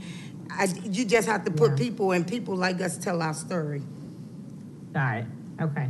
Thank you. I appreciate that, and obviously want to offer my condolences. And my team, I hope, will be there to receive your information and contact so we can provide some more support and talk through how we make this a reality. So thank you for your testimony, and thank you to this entire panel. You're welcome. Thank you. Thank you, Councilmember Lewis George. Thank you all for being here. Really appreciate it. We're going to call our next panel of in-person public witnesses. Again, I'll ask if we start in the chair to my right. Charnel Shani, Bold Yoga. Joshua Miller, Open City Advocates.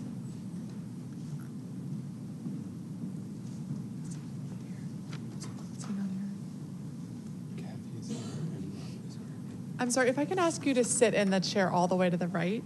Thank you so much. Charnel Shani, Bold Yoga. Joshua Miller, Open City Advocates, okay. Kathy Henderson, Commissioner ANC 5D06. Robert Vincent Branham.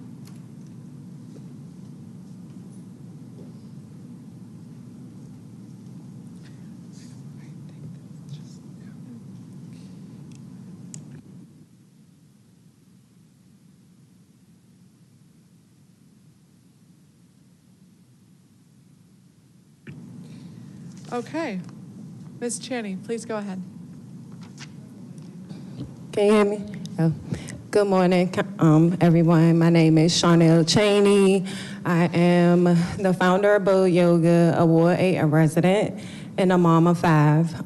Today, I'm here to testify on behalf of the mental health crisis that we have amongst our youth, and also the opioid crisis that we have amongst our youth. Right now, it's only 16 beds in the city, and they are only in Ward 8 for mental health. And if those beds are full, then most times they're being sent to, they don't have anywhere to take them. One of the things we do at Bold Yoga is we create healing spaces for our youth to be able to talk about the violence that's happening in the community, heal through yoga, meditation. We have a lot of programs here in the city. However, we still, more than other places, however, we still kind of is falling short like most places, and a lot of that is because the healing needs to take place. I've attended a lot of these programs in the city, and most times the programs are not going to be effective or aren't going to hit the way they need to because that healing, the trauma is so deep that healing needs to take place first. A lot of these kids are losing their friends, which means they're in a constant state of grief. The only resources that we have for grief is at the Went Center, and the line is backed up for 2 years. We have no resources for grief in the city. However, these kids are constantly losing their friends.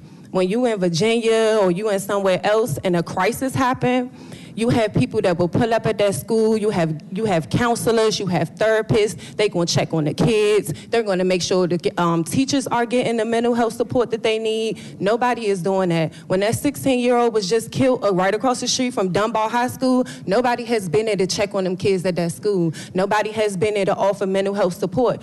We have tried to get into them through the community. We have not been able to get in, and that's not okay.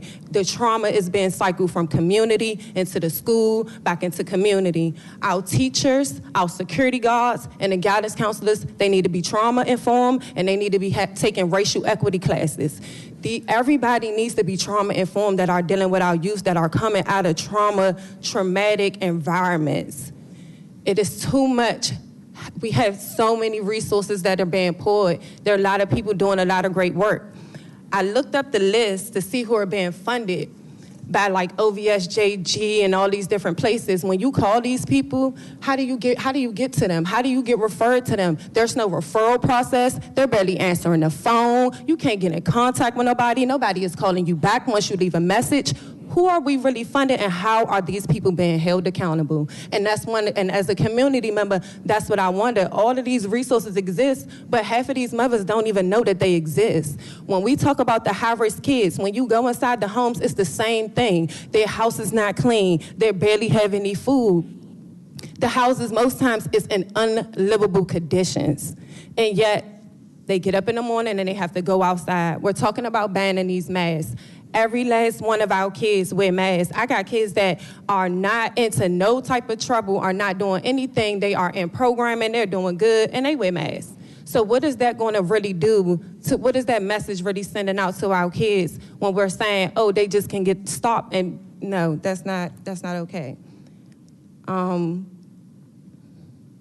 of the things we've also done is called the Week of Healing, where we all came together as community and we put on a week long of healing events broken down by different topics: healing from gun violence, healing from sexual trauma, healing from domestic violence, healing from homelessness. We have a lot of homeless youth out here. We're not paying attention to the risk factors, the main things that are sending these kids back out into these streets, that are causing all of these causing all of the trouble. During the Week of Healing, we brought in mental health professionals, art therapy, yoga, all of the different healing modalities for us to be able to heal, not just as community members, but also the people that's doing the work, that is experiencing burnout. Our violence interrupters, when I'm holding healing circles for them, you know what they complain about? We need resources. We can't even fully do our job because when we go to these families, we don't have, how is that? How is that when we saying we got $1 billion budget and we got all of these resources in the city? we really need to be pouring money into healing work. I really would like funding behind the week of healing. We've done it once in December. We did it in the summertime, and we're trying to do it again in this upcoming December. We want to do it twice a year. One, and we're doing it during the holidays because that's when crime go up. We do it in the summertime because that's also when crime go up. In our communities, we're seeing this. So we're trying to get ahead of the curve, and we're trying to make sure that we're healing so that the programs that y'all implement can actually be effective. Thank you. Thank you very much. Joshua Miller, Open City Advocates. I am the Research and Advocacy Director for Open City Advocates and also a Ward 4 resident. We provide post-disposition representation for children after their commitment to DYRS, and we've been disheartened by recent changes in the ways that children are treated by the criminal legal system. With Chief Smith's recent announcement that DC has passed 200 murders, it is obvious to most people that something has gone wrong. Something that worked for a while in our city is broken. There were only 88 homicides in 2012, a statistic I think most people know. I urge you to resist the handbook from the 1990s that led DC to have one of the highest crime and incarceration rates in the country. In the 1990s, we were, I think, helping launch the rhetoric. I can't say that we were directly impacted by John DeLulio's language of super predators. He talked about young men being fatherless, godless, and jobless. He argued that they had too little supervision, too much selfishness, and too little hope for the future. And he predicted that youth crime would triple, but it did not.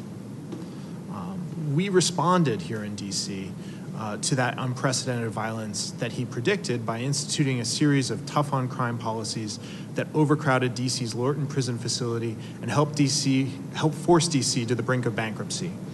Curfews were instituted, a move later promoted by President Clinton. Pretrial detention in dangerous facilities was expanded. We eliminated cash bail, for which we're rightly celebrated, but in substitution, we created a rebuttable presumption to detention for many crimes, boosting the pretrial detention rate under cash bail from 2% to 15% under rebuttable presumption. And police wasted large amounts of time and goodwill using random street stops to find guns and drugs. You've been evaluating legislation that would make it easier to detain young people before trial, increasing sentencing for gun possession, and allowing random public searches for many justice-involved individuals, even without a conviction.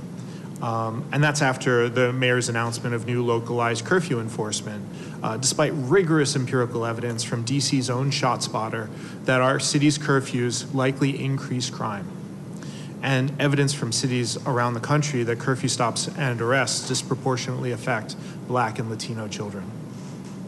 It seems obvious that the collective goal of all these policies is to give law enforcement the ability to stop, search, and punish people in possession of illegal guns, because we fear that DC cannot stem the pipeline of illegal weapons into the city any other way. But this won't work either. It takes a lot of indiscriminate stops to find a gun. A review of NYPD's stop and frisk data in 2015 showed that guns were only discovered about once every 1,000 times a person was stopped in this way. And that's why courts are increasingly treating these stops as unreasonable.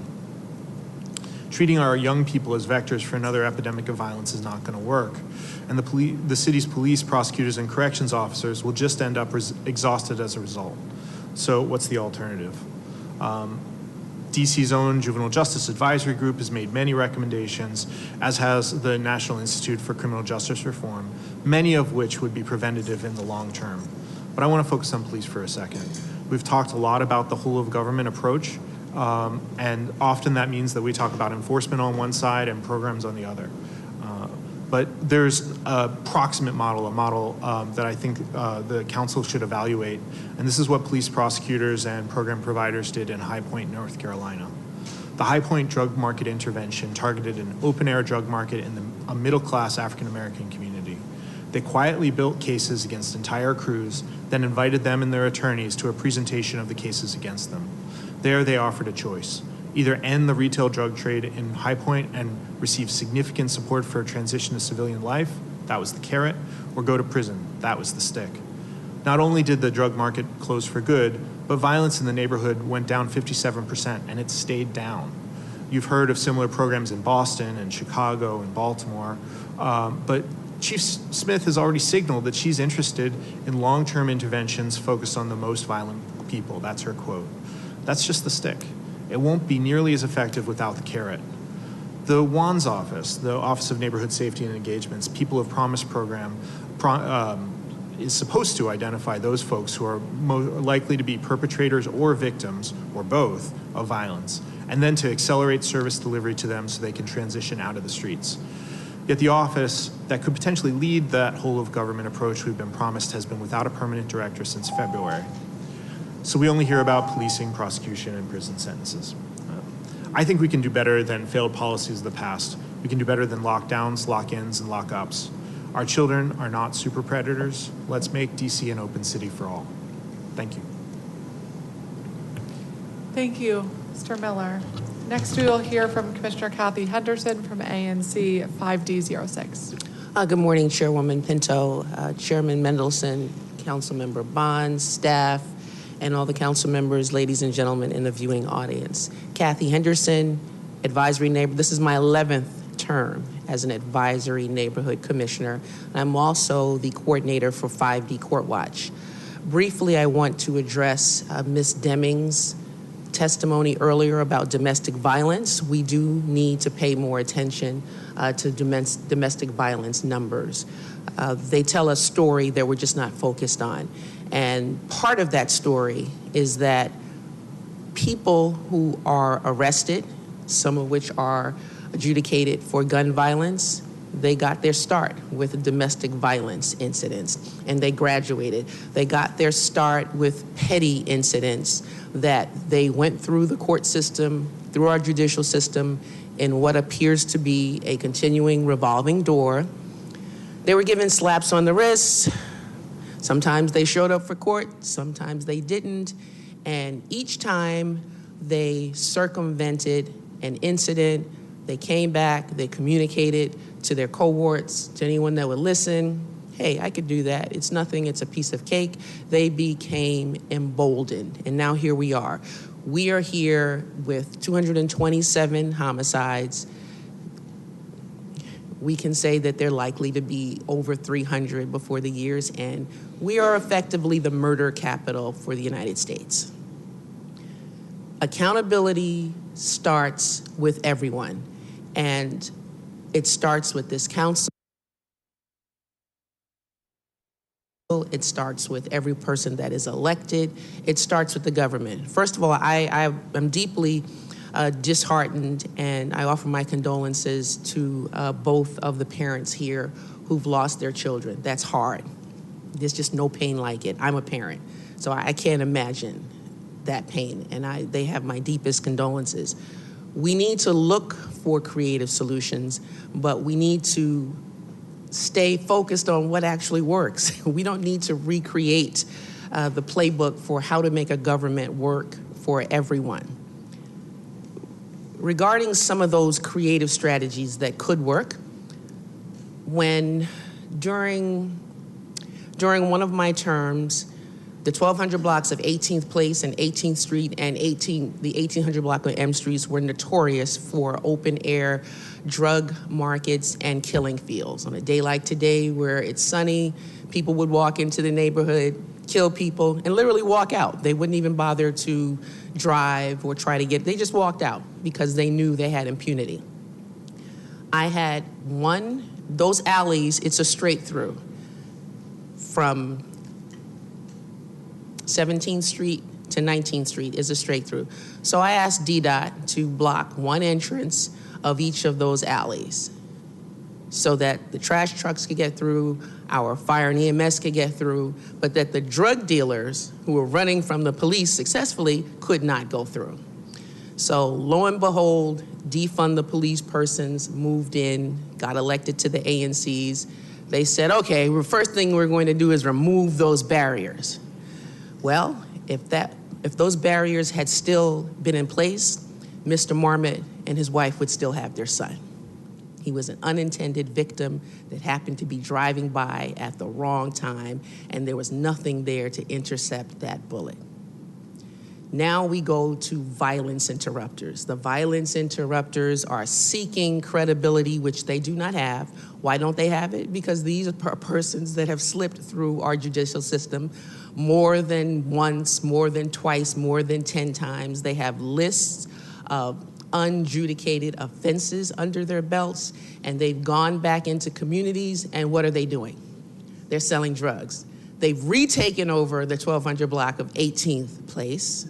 One of the cameras has been removed. I asked Chief Smith to put it back, and she's been positive about that.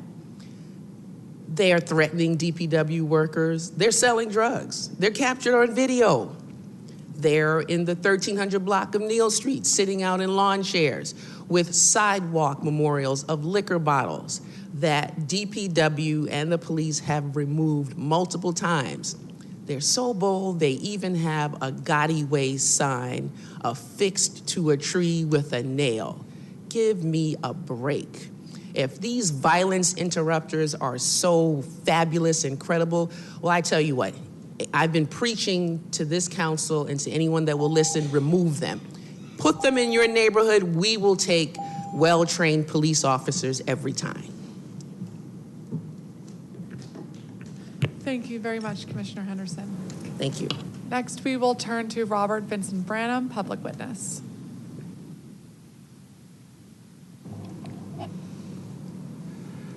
Good morning, Chairwoman Pinto, Council Chairman Mendelson, Chairwoman Bonds. I am Robert Vincent Branham, President Emeritus of the D.C. Federation of Civic Associations, at-large member, Chief Citizens Advisory Council, and Chairman of the Public Safety Committee of the Ward 5 Leadership Council. I am pleased to have this opportunity to comment on this tri-committee roundtable on the Mayor's district-wide review of violence reduction programs. I have reviewed the October 27th release of documents from the City Administrator to the Tri-Committee.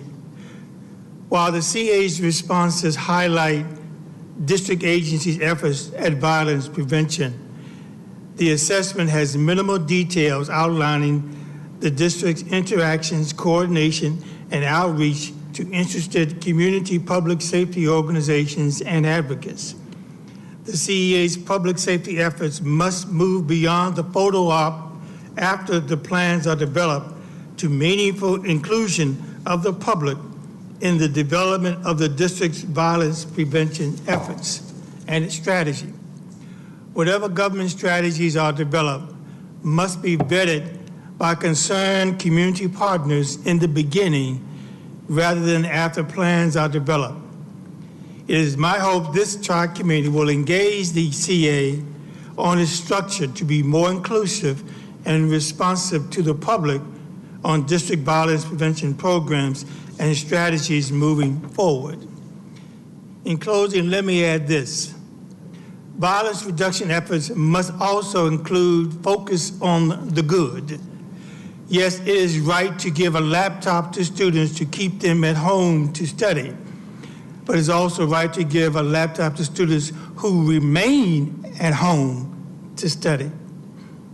Yes, the city should help find employment for troubled youth, but the city should also find employment for young people not engaged in antisocial behavior. Public safety reform advocates should protect, yes, the rights of those accused of violating laws, but they should also step up their advocacy to lift up those young people who follow the law. Adults should be mentors to young people in trouble, but adults can also be mentors and beacons of inspiration to those young people who have resisted the temptation to hurt others and to live young lives of hope for their futures. And I would echo much of what Commissioner Henderson from 5D Court Watch has stated as a community person. Thank you. Thank you, Mr. Branham. Thank you to all of our public witnesses for the work that you all do in this space and for being here today. And I appreciate your point, Mr. Branham, about supporting all of our kids, and I often hear from kids who are doing everything they can to follow the law, and oftentimes in situations of adversity that they're working to overcome, and being harmed and traumatized is making that very difficult for them. So I want to ask you how you think the government can use the programs we have to best carry forward what you're talking about and lifting up young people who are following the law. Well, I think there has to be a greater coordination, serious coordination and emphasis to highlight what young people are doing that's good. The athletes, the cheerleaders in the school, those who the recreation center athletic teams. In order to be active participants of that, you have to focus, you have to concentrate, you have to listen, you have to get those skills that you get from responsible adults who spend time with you. And we need to focus on what it is about their structure, their environment that keeps them focused on doing good, as opposed to thinking that I can get away with carjacking. I can get away with doing this massive shoplifting at the neighborhood CVS.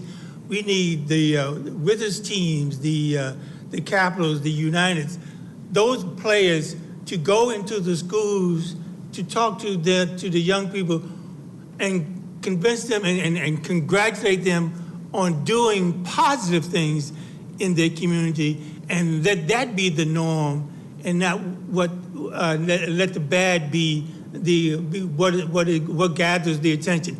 A child should not get attention by stealing. A child should be able to get attention by helping somebody else, and scholarships should be given to those who need it and deserve it and can use it, but can't get it because we're focusing on giving the scholarship to the returning citizens, which I have no problem with. But we also need to give scholarships to those students who are doing well. I hear you. Thank you very much. Ms. Chaney, I'm very interested in how we as a city can do better with our trauma-informed response after traumatic incidents like shootings happen in communities or in our schools. Where have you seen this done well in either a district school or a district response that we can work to scale? And you saying in DC, wherever, I have not seen it yet, the response. At the beginning of the year, I was working on the Congress Park Initiative, and we lost a 17-year-old in the Congress Park community. And there were, so I will say that response was good. So one of the things we did was the violence interrupters in that community, they showed up, they took them out to make sure, to keep the boys' mind off the death of their friend and make sure retaliation didn't happen. A few of us community members, we also showed up. Marcellus from Representation from the Bottom, me from Mo Yoga, the lady from Children, she came. So we all was taking them out on different days. I was able to get the people from Black Lives Matter to put the mom in a safe house for the weekend, which was really good because now the boys, again, was out of the environment and getting away from retaliation. Those first 2 weeks, it's a lot of emotions that's going on. It's a lot of stuff that's happening. So everybody just showing up for the kids and again, just pouring into them. You had it was a lot of people from the community that was showing up for them kids and was really just like pouring into them to again, make sure retaliation doesn't happen. As far as the schools though, there was no he got killed at the train station. His brothers and sisters still had to walk right past where he was killed. Where's the trauma-informed care for them and their family? There wasn't no the kids at the school that he went to school with, the teachers. He was a loved young man, despite what he might have been getting into. He was a loved young man. So those people still deserve that to be able to show up. So I feel like the schools, we definitely need to make sure maybe an assembly can happen where we have, or a full day of mental health where the teachers are getting, the help they need, the guidance counselors, because they're definitely burnt out as well, and you can tell because when you go inside the schools, they're high attention. You know, they don't really want to answer no questions. So it's everybody needs that healing. It's not just, you know, also the youth. Thank you so much for that and for the work that you do. Also, I did want to mention the ACLU also have like the Crisis Coalition, and then you have the DC Safety Squad. So if money can be poured into those type of places as well, like we're not just saying defund the police without bringing out resources or without having things, but the police aren't trained to handle mental health situations, so they really shouldn't be showing up. So we do need trained mental health people, and if we could have some mental health houses, like holistic houses in each ward, I think that'll be really good as well, because we need somewhere for when the kids are in a mental health crisis, even when the opioid, we have nowhere for our youth to go. And when they are, and if they do go somewhere, then the mother has to be reported to CFSA. Now she has a neglect case. Now that's just more fire added to the fuel that really don't need to be there. Got it. Thank you. You're welcome. Thank you all. Chairman Mendelson. Thank you, each of you, for your testimony. Commissioner Henderson and Mr. Branham, you don't seem to like the violence interrupters.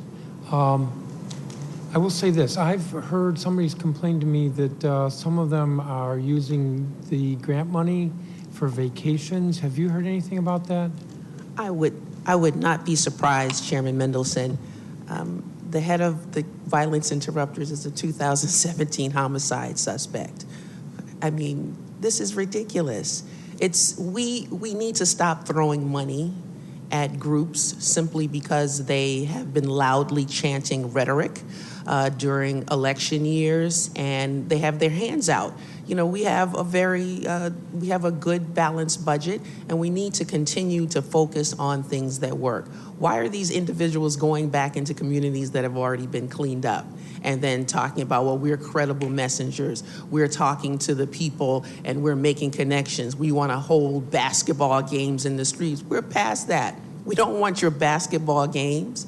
We've worked with the police. We've built strong partnerships with our agencies. We had movie nights in the 1200 block of 18th Place with our police officers, and everyone enjoyed them. Now we have violence interrupters on the 1200 block of 18th Place chasing away our DPW personnel. Go down there, find me a blade of grass on any sidewalk. They're harassing those people who live down there, who are members of the federal government, law-abiding citizens. They're held hostage, and they're talking about they help. They don't help. We want them out of the community.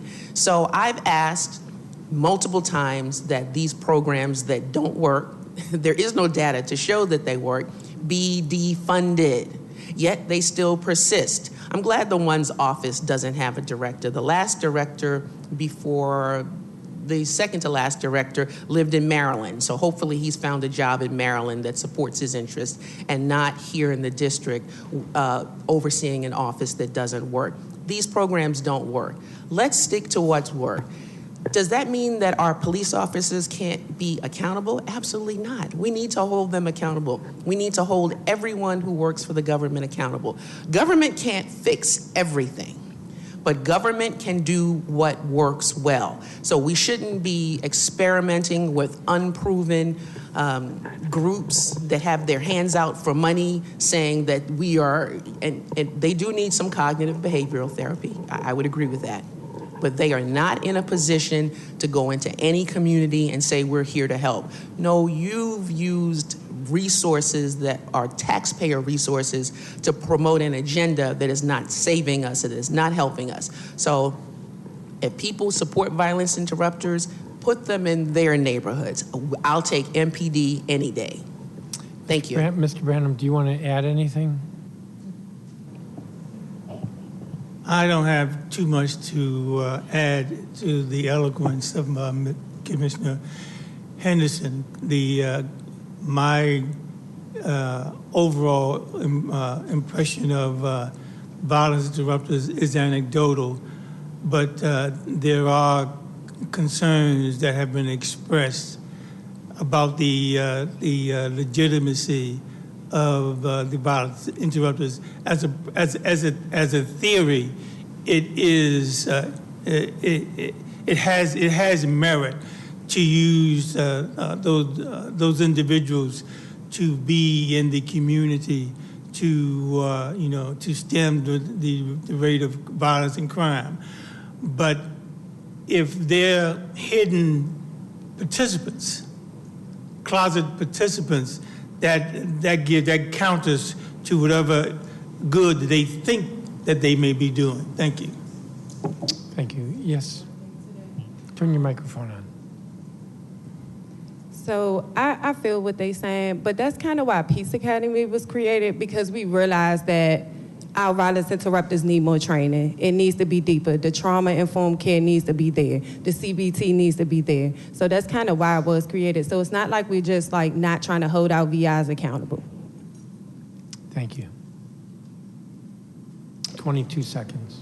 I'm happy to share data showing that the violence interruption sites do reduce crime. I haven't seen any data. I haven't seen any studies done. And would the data that you have address the issue of, for instance, displacement? I can try to draw that together. Thank you. Thank you. Thank you. Again, thank you, each of you. Thank you, Chairman Mendelson. Chairwoman Bonds? Yes, thank you very much to the panel. As you were talking, I was trying to, I'm about getting a prescription, how we can begin to bring about cure. And so I'll start with Commissioner Henderson. I wanted to ask, you mentioned that in the cycle of cleaning up the community, that was done previous years, and now you have community movies, things like that. What would be the next step in the community for moving the neighborhood into progress forward out of concerns about public safety and violence? Thank you for the question, Councilmember Bonds. We go way back. So you've been in the trenches a long time, and you've seen what we've had to deal with. Where we go, we're fighting. In my community and my surrounding neighbors, we're fighting. We had a 64% reduction in crime at one point. MPD, in conjunction with our government partners, including Congresswoman Norton, the FBI, the DEA, worked with our citizens. A lot of the police force were embedded with our citizens, and we cheered. We cheered when they were able to make arrests on our behalf. And we cleaned up the neighborhood, weekly cleanups, movie nights, and now we're struggling to hold on to that. Where do we go from that? We go back to having PSA meetings where people were to come out. We use strategies that don't cost a lot, but they are innovative ideas. Like I would suggest universal barring notice sharing data. What we're finding with working with businesses in our community where people go and they hit the local businesses, then they take some time off from the neighborhood. Those same individuals, they come up to Connecticut Avenue and they terrorize the CVS, take their Tide and all of their cleaning products, and then they go back to H Street and sell them at a discount as though, they have a windfall to share. I mean, we need to look at simple solutions, and we don't need to just write a blank check to everyone that asks. We need to look at programs that work. We don't need a new roadmap for public safety. We need to stick to the old one. And what does the old one include? Accountability. It doesn't mean you let your officers do whatever they want. We don't need those types of officers. We need officer-friendly, officer-effective. So those officers, they have a hierarchy of accountability. We need to make sure that that stays in place and that we build on that we hire from the city, that we respect our community, that we talk to people. When Chief Lanier was here, she said, start speaking to, the officers. Now that's commonplace, and we need to build on that.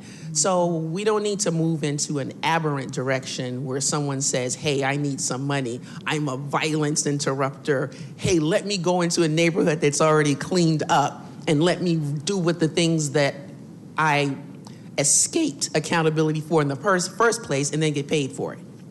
Thank you. Thank you very much.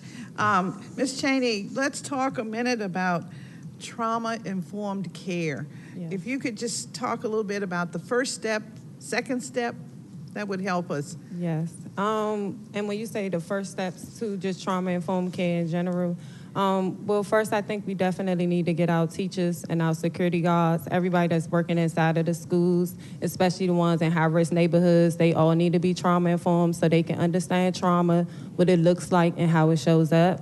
I know I walked into school one time and the security guard they didn't inappropriately touch the girl, but she clearly was triggered by being pat down. And the security guard, she caught an attitude, got into it with the security guard, but the security guard didn't understand it. And I had to let her know, clearly she experienced some type of sexual trauma. And that's just how one way that it shows up. Then she goes to class, she gets into it with somebody because she's already triggered, don't have the tools to bring herself back down. So again, I had another child, it was a shooting in her neighborhood. The bullet came through her window. She had to go to school the very next day.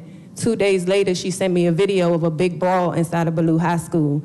So again, the trauma is coming from right into the neighborhood, being recycled right back into the school. I'm actually one of the moms that advocated when they wanted to bring Kidder Street violence interrupters here. My kids was going to Henley Elementary School, and it was right between the 4th and the 6th Street beef. That school was shut down 47 times that year. If there was any type of violence reduction that was going on before then, I hadn't seen it. When I did voice what I had to voice at the community meeting, I think UPO wound up showing up and they did a walk with the kids at that school for them to stop the violence, stop and letting them that they want peace in the neighborhood. So it's just like different instances like that where we showing up and we showing the community that we do care about what's the violence that's happening. And, again, those, and then we also, just making sure everybody is trauma-informed all the way around the board. And then when it comes also to, I mentioned the houses, the mental health houses that we need, but we need holistic houses, not one that's just like, ran by just government people. Thank you very much. If I could just ask this last question. In your work, are you working with a variety of gangs or just a few of those 90-some that have been identified in Southeast? Are you working with, just curious? Yes, so actually so one of the things I did was we started with Self-Care Sundays, and I worked with kids from the Congress Park community, Potomac Gardens community, and Oak Park. So I started working with them, and then I took the yoga program directly into the community. So when those 8 people were shot around Congress Park that year, I went around there and I did 6 weeks with the kids. We did the first couple of weeks, the parents was definitely skeptical about letting the kids come outside and stuff like that. But I was explaining to them, we trying to create a new norm, we changing things. By the 3rd week, I had all of them kids running over there. These kids are craving peace. They want peace. You can't tell me that they don't. We did a focus group also with some youth. We asked them, how many of y'all tired of losing y'all friends? Every last hand went up. How many of y'all want to stop the violence? Every last hand went up. And these was high-risk kids from the 30th Buena Vista area. I appreciate that, and we'll be inquiring later about what does the data show us, the effects of your program. Thank you so much, and thank you, Chairwoman. Thank you, Chairwoman Bonds. Thank you all for being here today. Appreciate it. Thank you. We are going to turn to a few of our virtual witnesses before we move on to our 12 p.m. session. Benny Del Castillo, Network for Victim Recovery of DC. Virginia Spatz, Public Witness. Scott Goldstein, Empower Ed. Don Yee Bradley, Father Factor, Inc.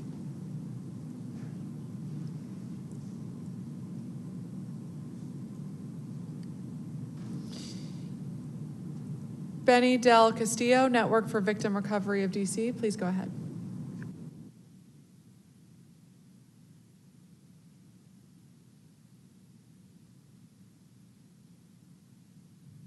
Thank you, Council Members Pinto and Bonds, Chairperson Mendelson, committee members, and staff for considering my testimony today.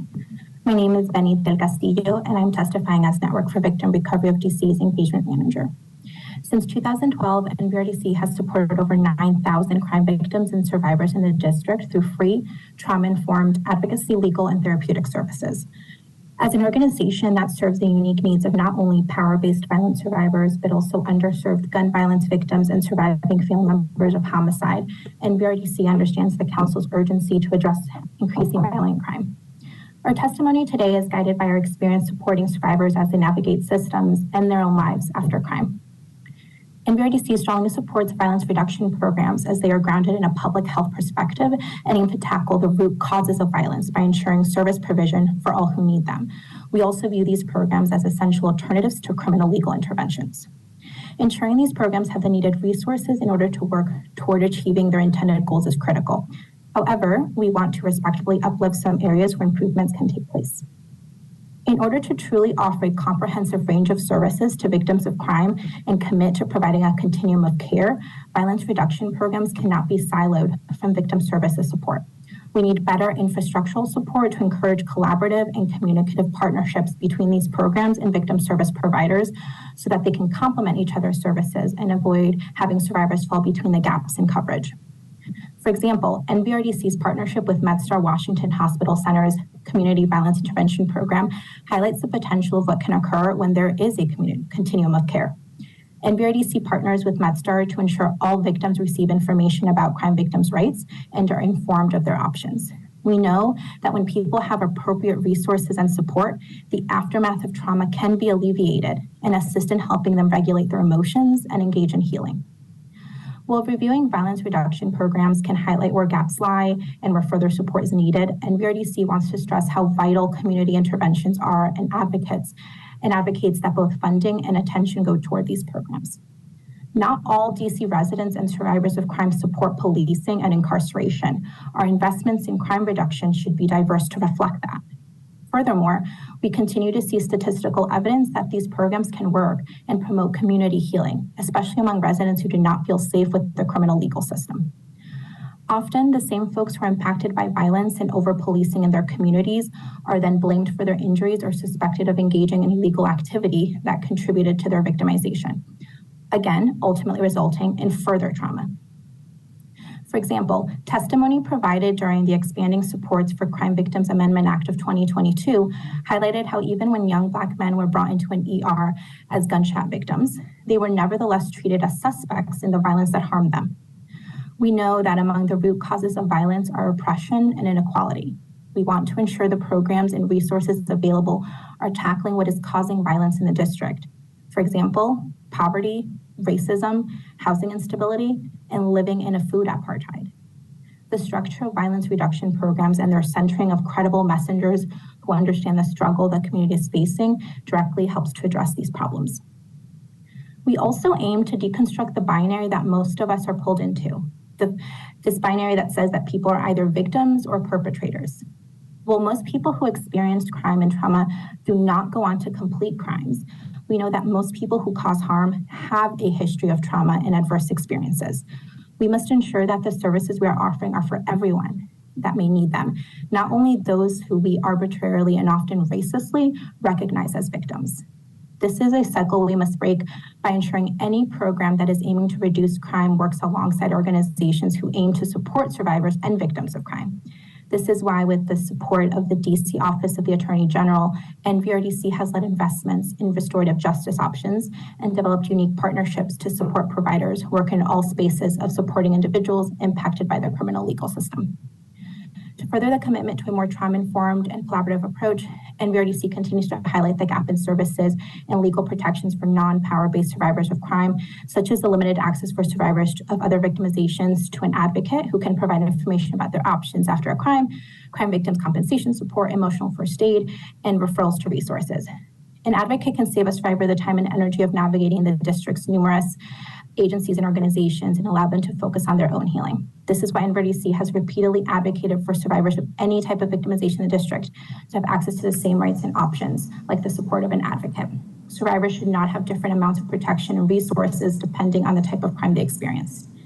NVRDC, much like the DC's leaders and its residents, strives for a violence-free community and aims to one day not have to provide our services as they will no longer be needed.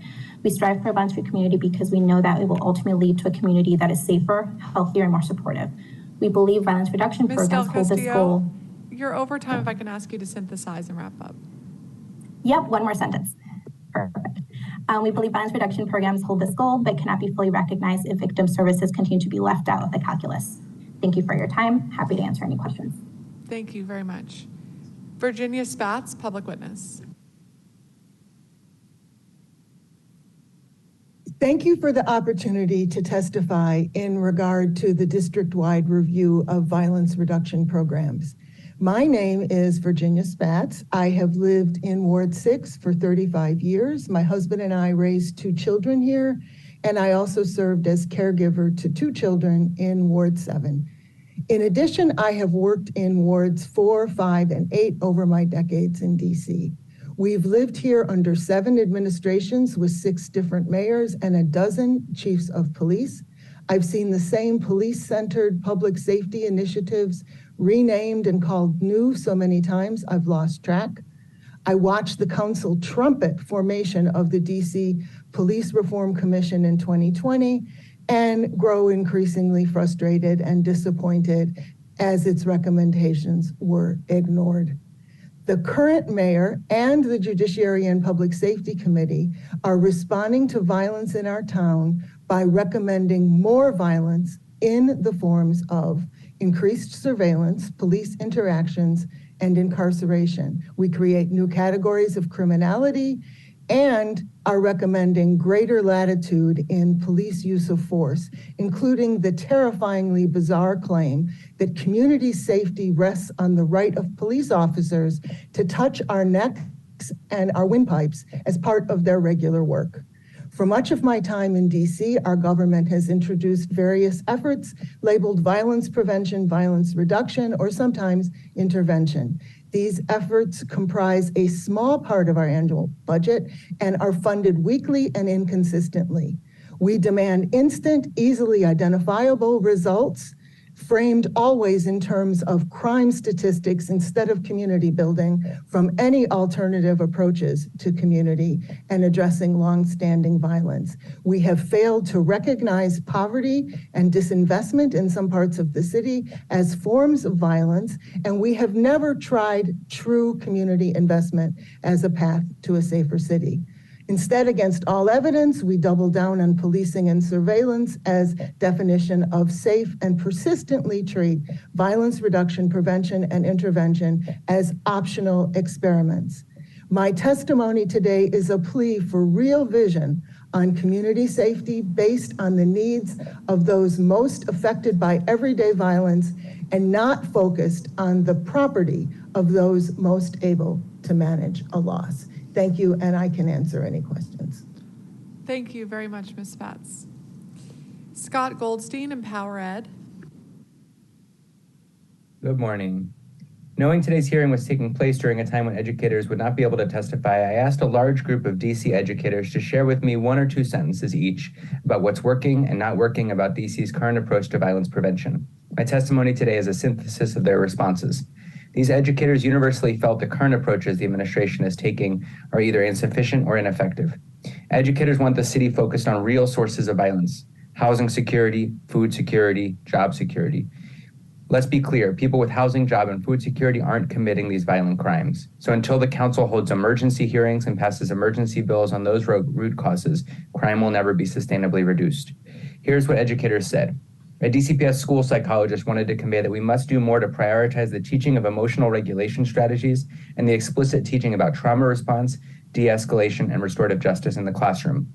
A Ward 3 teacher said crime and violence inflicting our kids has been curbed when students have more access to after-school programming or jobs that give them a place to be and a way to earn money. I know that that programs got significantly cut during COVID that employ kids throughout the city, and the results are evident. A Ward 4 teacher said, "My fear is that we've become desensitized to the amount of violence and have accepted it as the norm when it shouldn't be. Response is one thing, being proactive is another." Another Ward 4 teacher advocated having students take care of the natural environment around their schools, planting trees and flowers and building a closer relationship to nature that changes the way they perceive the world around them and invest in the health of their own neighborhoods. A Ward 5 teacher said, "My student was killed execution style, and our next school day went on with the same expectations and pressures as any other day. A mental health team was sent. However, they all gathered together in one space instead of having a proactive plan to help us heal. Teachers and students are experiencing trauma together. We must focus on what it means to have a whole child and whole adult by having systems in place to directly address the lived experiences we have in our communities." A Ward 6 educator shared, "I've lost so many students to violence, sadly. I think the city needs to look at true conflict resolution tactics as a proactive measure. At my LEA, we do DBT school-wide as a preventative measure and restorative justice as a reactionary measure. Additionally, they need to look at eliminating financial and biological barriers that draw students and others to violence and crime. Fix housing and food insecurity, and violence will go down."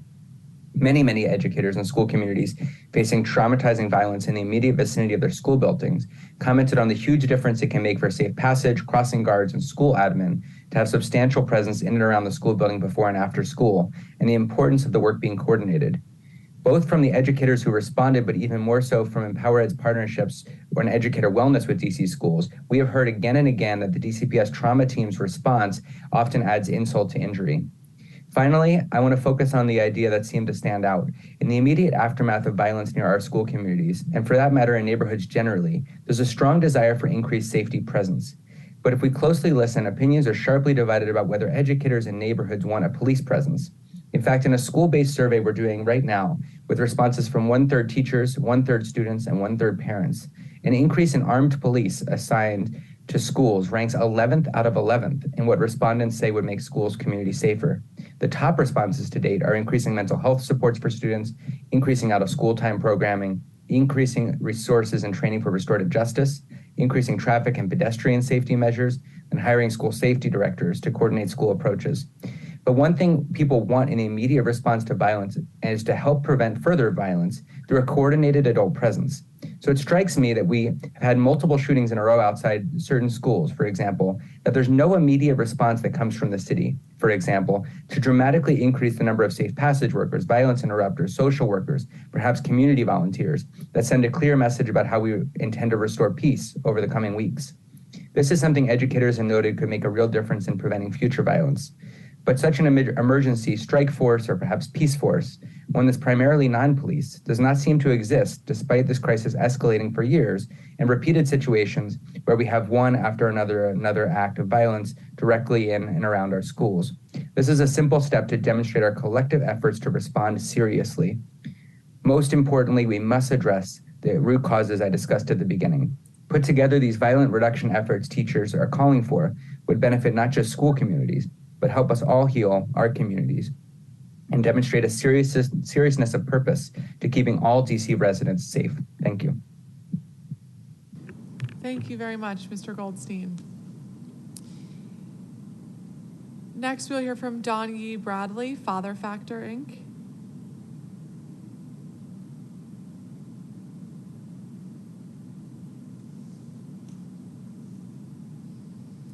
Okay. If Mr. Bradley isn't here, Mr. Bradley isn't here, we can hear from Marcellus Queen, public witness.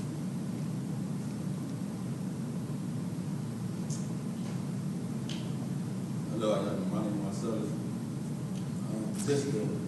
I just want to tell you about some things before I start. Okay, sure, but if you wouldn't mind sitting down and turning on your microphone so we can hear you.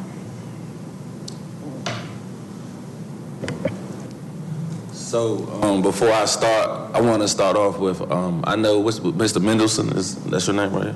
I know you had a lot of questions about like violence interrupters, and I just want to start off a little bit about myself. So I was a Pathway, I graduated from Pathways, I graduated from Peace Academy.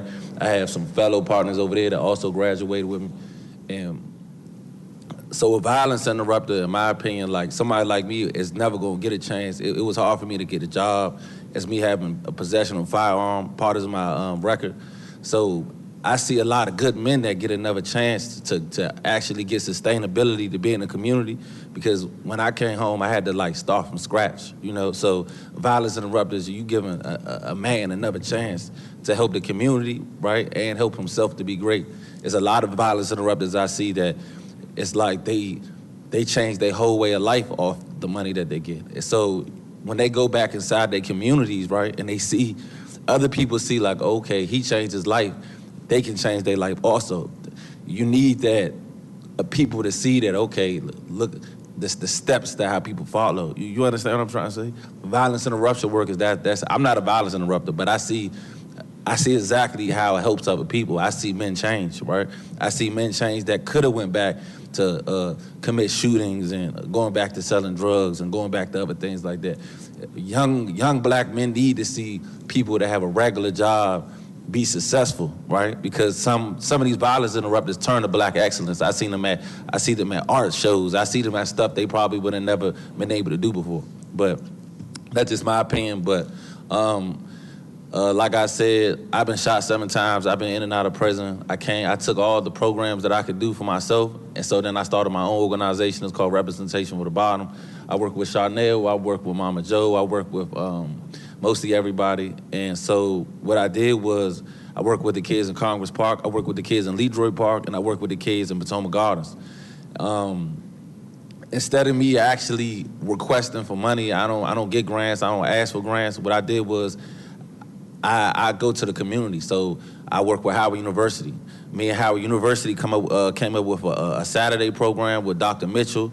I went to them, I said, look, I have at-risk kids, I want to keep out the way, how can you help me, right? And we came up with a Saturday class. All my kids graduated from the Saturday class. Then I worked with DC Black Broadway. I went to DC Black Broadway, I said, hey, I have kids that want to stay out the way. They completed a 9-week theater program, and they got paid for it, right? And then recently, I started a multi-state paintball event. So I took kids from Baltimore, DC, Southeast, Northwest, Newark, Camden, New Jersey, and we all went to the chambers in Newark in New Jersey, and then we all did violence interruption classes, and we taught them how to be a man and how to move in certain type of ways. What I see right now, that's with my group of 20 kids that I'm dealing with, in between my programs, I lost one to a carjacking and a shooting out of my 19 kids, but that's because it was around times that didn't have programming, right? So they have to keep being engaged at all times. Like I go through situations with my kids where they be like, oh, Marcellus, you ain't get me today. I'll be like, well, I didn't have time to get you today because I had other stuff I had to do. And then, we'll get into an argument, and then how you know if you ain't have food? So, how you know if I ain't eat if you ain't come get me, right?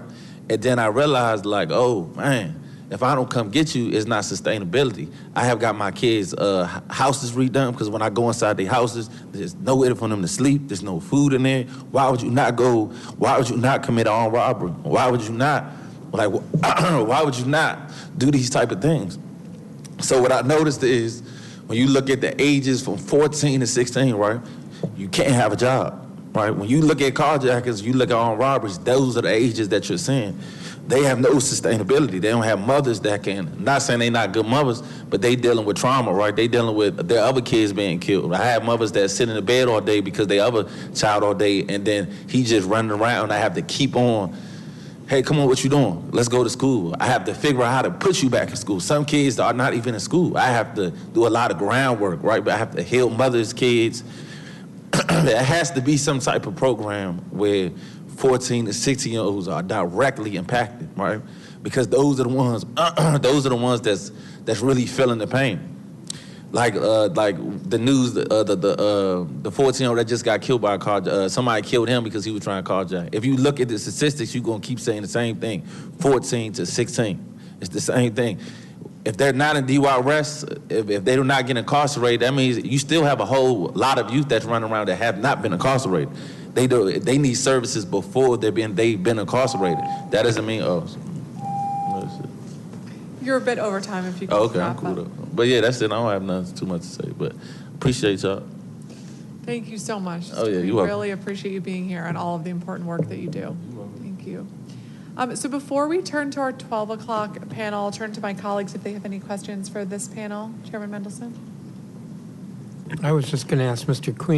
Ms. Marcellus Queen, you are not a paid violence interrupter or a credible messenger. I mean, it sounds like you're doing a lot of good stuff. Thank you. Thank you. Chairwoman Bonds? I just really want to thank our witnesses.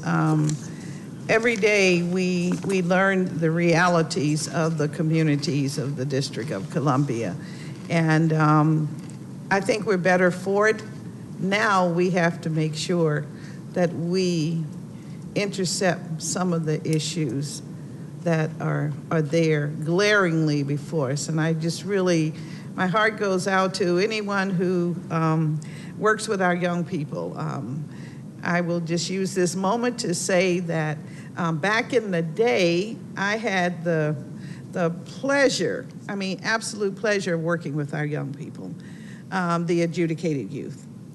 And those that could have been adjudicated, so they would tell me. And I can tell you some stories that, as we could compare stories, grow hair on your chin, but yes, grow hair probably in your hand. How about that? The situation with our young people, as I am hearing it or have heard it thus far today, is very compelling. I'm not sure that all of my colleagues see it this way, but I certainly see it as not as a moment of inflection, but a moment for us to really get a handle on where we are in our community. And we're not in a very good place. Those of us who have a home and have food and are mildly successful, we're happy, okay? We say that's our desire for everyone. And I think we have to be challenged to make it so. So that's where I am, and thank you very much for that. Thank you. Chairwoman Bonds. Councilmember Fruman, do you have any questions for this panel? Thank you very much, Chairwoman Pinto. No, I'm very grateful for all of the testimony. Thank you for coming forward today, but I don't have any questions right now. Thanks. Okay, thank you very much. Mr. Goldstein, I wanted to ask you, as we've talked a little bit about today and in previous settings, how our educators can be trained to recognize signs like domestic violence, intimate partner violence, other trauma related to gun-related violence. How, in your view, do you think that we should be, as a city, ensuring that teachers have the tools they need to be that kind of first line of defense and care without putting too much on our teachers to expect them to be all things to all people?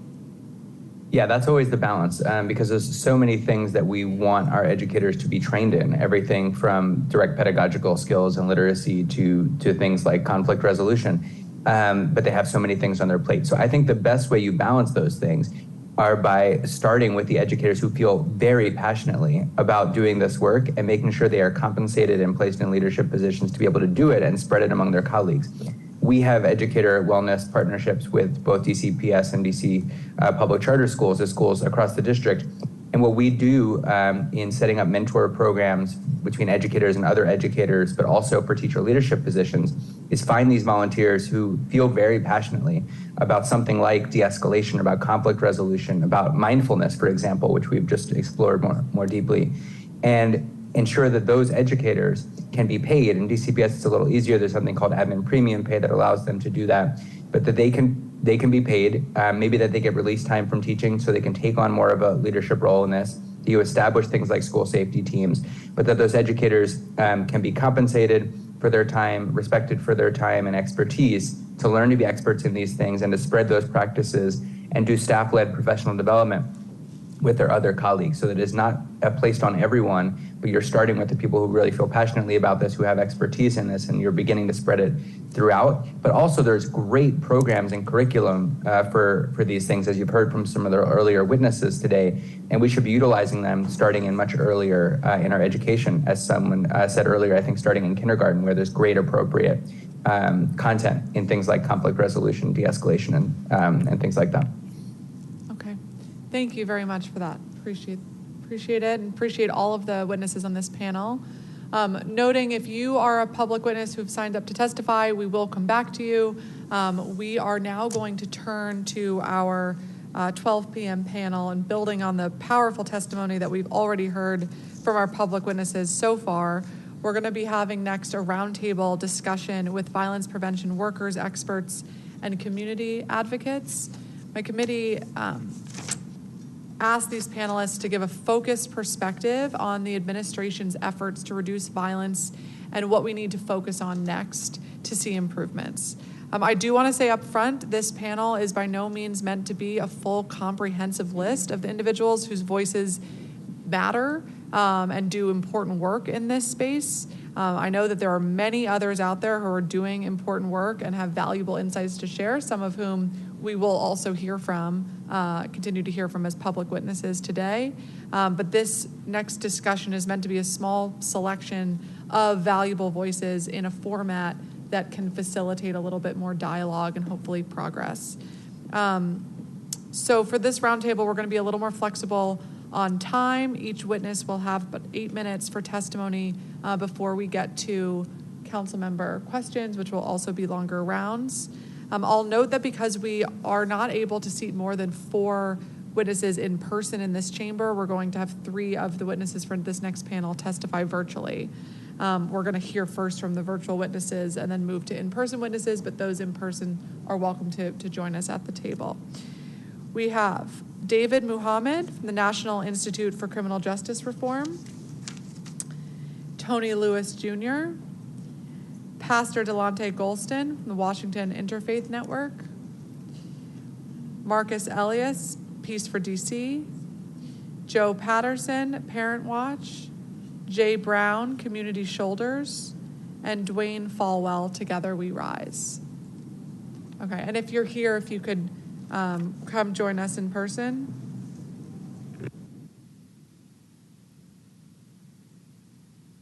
Okay, so if we can have Mr. Ellis sit first at this chair, then Ms. Patterson, then Mr. Brown, and then Dwayne. Yep. Yes, please. And then Dwayne Falwell, Together Rise. Okay, wonderful. So first we will hear from David Muhammad, National Institute for Criminal Justice Reform. And do you have screen sharing capability? No, ma'am. Okay, let's make sure you can do that.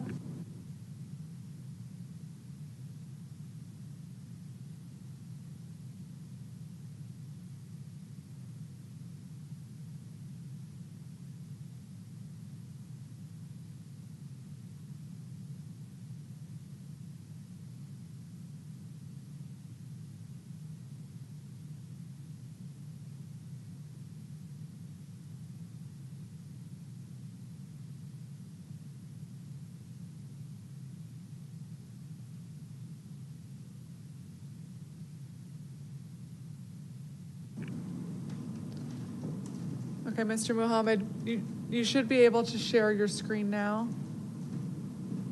Let me try. Yes, thank you very much. Okay, great. Please go ahead whenever you're ready. Thank you, and good afternoon, and Chairwoman Pinto and all of the esteemed council members and all of those today. I'm honored to speak today on this most important topic around safety, public safety, community violence, and intervention. I'm going to go through what could be a very long presentation, but I'm going to do it incredibly efficiently. But much of this can be, we can come back to in any discussion. I just, in context, give a very brief overview of some of the work that the National Institute for Criminal Justice Reform has been involved in Washington, D.C. for the past few years. Other context is I've lived in D.C. for a long time and worked in the administration many years ago, and am honored to work with many community partners, government partners in the district, as well as the Public Welfare Foundation. And so a few years ago, we conducted this landscape analysis looking at all of the various pieces, community, government, otherwise, working to reduce violence in the district, where a big takeaway was DC is resource rich, but coordination poor, something that was repeated several times from that analysis. Then we also did a deep dive on gun violence in the district, looking at every individual shooting, both non-fatal shooting and homicide, that occurred over the course of 2 years, and a series of interviews. We interviewed more than 100 people to really get an understanding of what the gun violence problem is in DC, and released that report. We are redoing that report now in partnership with the Criminal Justice Coordinating Council, MPD, ones and others, and that report updating this should be complete in December of this year. That the original report found that there is a small number of people who are driving gun violence in DC. Contrary to some popular opinion, it's not this massive amount of people, and it's not juveniles either. In terms of shootings, there is around the country, but particularly in the district, a misunderstanding of who is involved in shootings. Now, robberies and carjackings are a bit different, but as it relates to shootings, it's primarily people 18 to 34 years old who have significant criminal justice involvement, connected to some neighborhood crew or group or clique, who often have been victimized themselves before, who are connected to a recent shooting, and a lot of it is connected to some social media conflict. The other thing is, in our preliminary assessment, we don't think this is going to change much, although there's some interesting dynamics in the past 2 years that are new. Then from that, a study launched the People of Promise initiative that the One's office brought on, people focused on intervention with those individuals at highest risk. And all of this really culminated into this gun violence reduction strategic plan that NICJR worked on, but did a series of interviews. This was a really collaborative effort with many agencies, but primarily a partnership with the Criminal Justice Coordinating Council. And that we also conducted also a partnership with Peace for DC. I know we're going to hear from Executive Director later, but a cost of violence report really examining the direct government costs every time a shooting occurs. So cost to taxpayers that a homicide is more than every individual homicide, more than $1.5 million in DC, a non-fatal shooting, nearly $800,000. And then NICJR has also been working with local groups to provide some small amount of grants in partnership with the Public Welfare Foundation. And so what I want to, and then this council held a hearing in December where the administration, agreed with the plan and talked about all of the pieces that were being implemented at that time. And I want to spend the rest of my time kind of going through parts of it, again, very quickly. We did a lot in development of this plan and have 10 primary recommendations. But before that, briefly, I think part of the challenge of this work everywhere, but particularly in DC, is understanding what we're trying to achieve at what time. Violence prevention is incredibly important, but mostly is around youth development, trying to stop young people from later engaging in violence. Community transformation is, we want parts of Southeast DC to have the opportunities and the resources that Upper Northwest does, so they don't need a violence intervention program. But that's a long-term prospect. Intervention is, let's stop gun violence right now. And on the prevention side, we are currently working with CJCC around a deep dive analysis to understand the 20-year-old who's involved in a shooting. What do they look like at 11 and 12 years old? Can we have an early identification process and then have an intensive intervention with that young person, the 12-year-old who has all of the risk factors that make them likely to be involved in gun violence 10 years later? And there's other pieces to this. The community resource hubs that we suggested is on the way. There's some good work happening here, but it could certainly be better.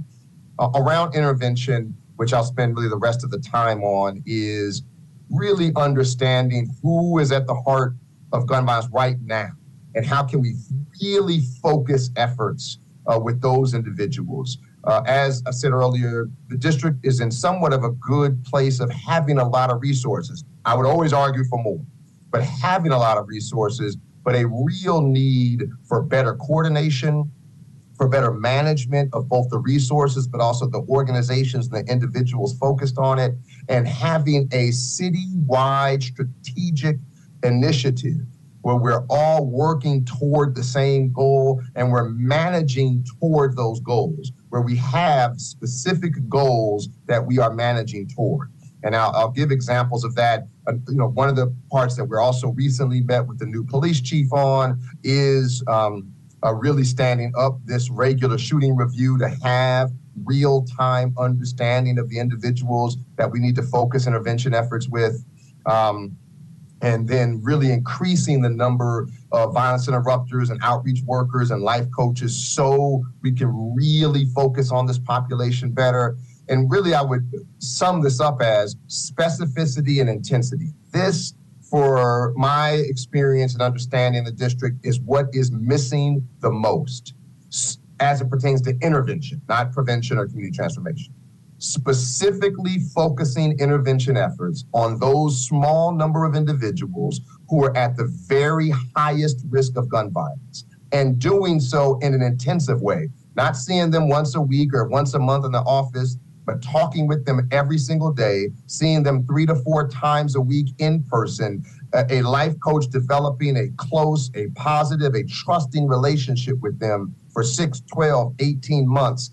This level of intensity is missing right now. And some of that is a resource issue and a training issue and a management issue and a coordination issue. But that would move the dial on reducing gun violence. And I'll just end with a couple of examples of data-driven performance management that we should agree. This is just an example, but we should agree upon a series of goals and manage consistently to these goals, and knowing that these are the goals and these are the outputs that are going to reach to get to those goals. That's what we're missing in terms of a structured and focused strategy citywide to reduce gun violence in the district. Thank you very much.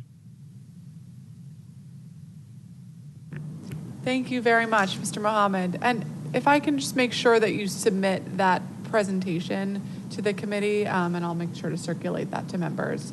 That would be great. Thank you very much. Tony Lewis Jr.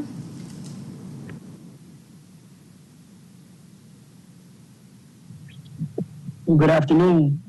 Thank you, Chairwoman Pinto, for having this convening today. And to the other esteemed council colleagues, hello, and hello to everybody that's present and everybody that's watching. I appreciate going after David because I think he framed out a lot of, what those of us that have been working in this space understand. And so I want to, really focus in my commentary around the group that he's talked about that's driving a lot of the gun violence in the city. And how we are coordination poor, and how I feel like I'm confident that we can coordinate our programming and our efforts in a way in which we can be more responsive and more effective. But where the rubber meets the road is in many of those young men and women that are, that David spoke to, are and have been engaged in the criminal justice system. So with these justice involved individuals, I think it becomes difficult to ferry them to stabilization based on the barrier of having a criminal history, particularly around employment, but also around housing. And I think that's the part of this that we have to address. I think record sealing is essential in helping us drive down gun violence in this city. So many people that are engaged in programming, that have tried to pivot, that have made a valiant effort to pivot, cannot get into situations where they are in family-sustaining employment. It's not just a skills gap or education gap. We have the resources to address that. But once they obtain said certification or educational enrichment program, they still are considered to be a felon. We live in the District of Columbia, where majority of our justice-involved individuals have a felony. They have something that can be considered violent, and that creates a serious impediment. I think the district government has done an amazing job of being a second chance employer, but we can see more. I would like to see more agencies participate in the same way that, say, a DPW does, right? These individuals have hopes and dreams and aspirations and, more importantly, talent. And our violence interruption programs have actually been an amazing landing spot for many of our individuals that have opted to pivot and do something different. But that group of organizations cannot take on all of those folks. And many of the folks that go into the VI work, they want to do other things, and many of them cannot based on their criminal history. So I hope that this committee and the Labor Committee and other committees can really focus in on record sealing. Additionally, I really think addressing poverty is going to be what we have to do to give credence and to give validation to any of our other interventions. When you talk about mental health supports, when you talk about addiction supports, when you talk about cognitive behavior therapy, all of those things mean more when people can see light at the end of the tunnel from an economic standpoint. So I would love to see a whole of government approach around addressing poverty for Black Native Washingtonians. And when we really look at who makes up the individuals that David spoke to, they are Black people from here. And I think we have to be hyper focused on that group of people to deliver them or clear the path for them to do the work necessary. And we can build in every intervention. We can make it as rigorous as possible, but I think it's just too many things that's off the table for this population that leaves people, in poverty, and the poverty creates a mindset, a hopelessness that you see that leads to a lot of what we see in our community. And lastly, I do want to, a suggestion that I hope that a couple suggestions. One, I would like to see more violence intervention, more VIs being able to have access to DC jail. You have individuals that are there that no pun intended, but a captive audience.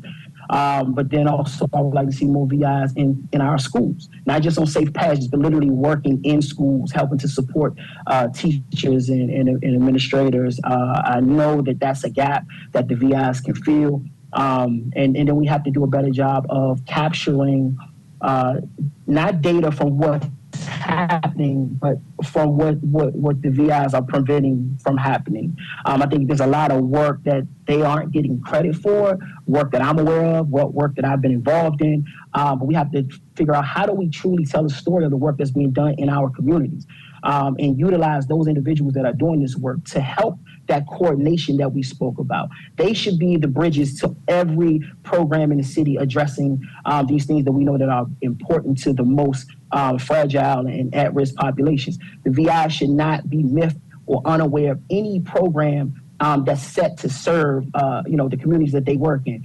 Some of that is on them, but a lot of it is on us as a system. We have to create and value them enough to utilize them as a bridge to the people that need these services and resources the most. And I think them being in schools, them being over at DC jail, and obviously them being in concert with all of the programs, whether it's government, private, or nonprofit, to help these communities that are suffering the most from gun violence. Thank you so much, and I look forward to any questions that anybody may have.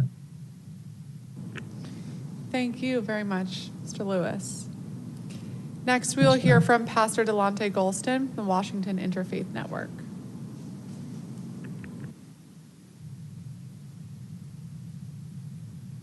Peace, everybody. My name is Pastor Delonte Golston. I pastor Peace Fellowship Church in Ward 7 and help to lead Peace Walks DC, which is a coalition of survivors of gun violence and police violence. And I co-chair the Public Safety Committee for the Washington Interfaith Network, which brings me here today. My co-chair was ill and asked me to speak on her behalf. What I'll say is that, first of all, I'm grateful to be on this panel with such amazing leaders in this work, and for this time to be heard in this way. I just have to say, I guess pastorally, one of the things that I see that I'm just tired of balloon releases. I'm tired of vigils. I'm tired of funerals. And I just see some major capacity issues in our city between listening sessions that Peace Walks has held in partnership with groups that are here, Community Shoulders, partnering with Representation from the Bottom, Marcellus and his organization, so many folks that are here. We've been listening to communities for the last 5 years, listening to youth, listening to VIs, listening to teenagers, listening to folks who are incarcerated and returning citizens, listening to moms and folks who are survivors of this violence, listening to dads, listening to siblings who lose their loved ones. And over again, we just keep hearing the same things, especially from kids.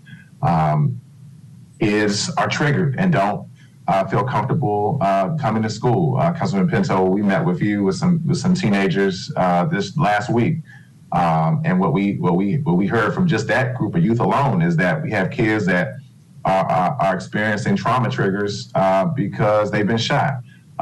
We have kids who, when we listen to kids, they tell us the same thing. They tell us they want rec centers to be open later. We have so many kids between 10 o'clock at night, 2 or 3 in the morning who are out here, and there's no services for them. The rec centers aren't open late. There's no midnight basketball for them. We are seeing some of those efforts, but certainly not at a scale to really reach our teens and our youth. So it is clear that rec centers shouldn't be closed on Sundays, right? There's so many things that could be happening, particularly from the age of 13 to 16-year-olds. 13 to 16-year-olds, I think, are particularly vulnerable and in need of attention and care. As David already highlighted, there is a need for intensive life-on-life support for teens in particular.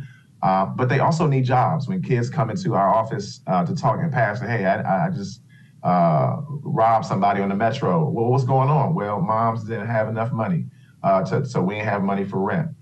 We're no longer in a generation like where I grew up, where you could go and have some, get some hedges and a lawnmower and put $20, $30 in your pocket to make ends meet.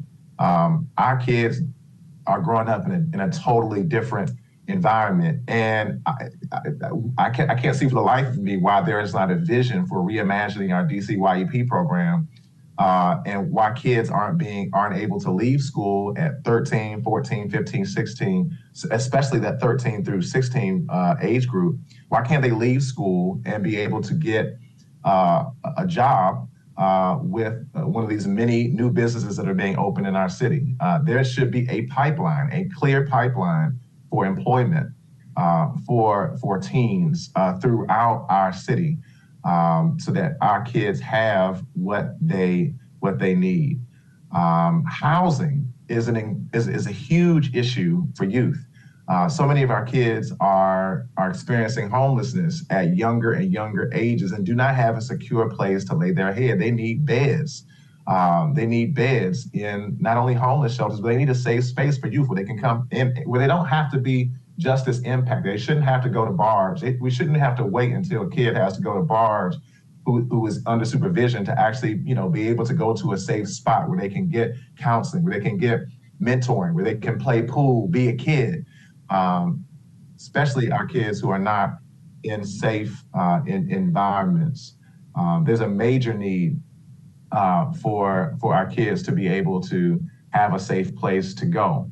And lastly, I guess I would just say not only housing, but from age 3 to age 18, our kids need to be taught mindfulness. Our kids need to be taught social emotional regulation. We should not be waiting until a young person is in high school or even middle school to teach them peer and conflict resolution skills. These are skills that our 3-year-olds need to learn. DC is fortunate that we are able to get our 3-year-olds in school. That is exactly when they need to be learning mindfulness, social emotional regulation, de-escalation skills. These are the skills that if we aren't able to teach our kids that by the time they are 10, then we ought to expect, we are getting the results that we are designing our kids to have. The reason why we're saying violence is because we are not building an infrastructure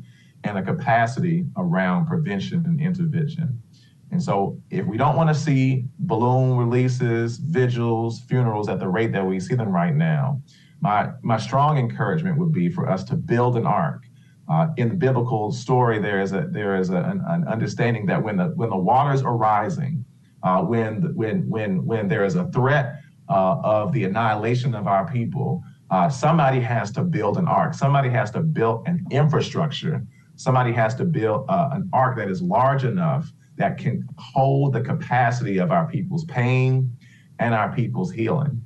And I just believe that when not only government, but when government and community partners to build those safe spaces, to build that ark, I really believe that we're going to begin to see the change that we need and really, truly the healing that we need, particularly when we focus on our babies from 3 to 13 and then 13 to 18. Obviously, our shooters are older, but if we can't get to them by the time they're a teenager, it's so often it's just too late. It's just too late. And so I would urge this committee and urge this roundtable to really take seriously not punishment but prevention for our kids. Thank you so much, Pastor Golston. Really appreciate that. Next, we will turn to Marcus Ellis, Peace for DC.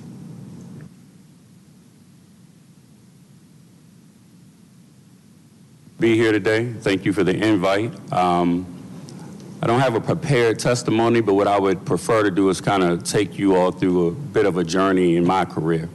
In 2015, at the time, Deputy Mayor Brenda Donald started the Safer, Stronger DC community programs here in the Wilson building. And as a part of that, what we did was we developed recommendations through something called the Safer, Stronger DC Advisory Committee. And that was a true community and government partnership.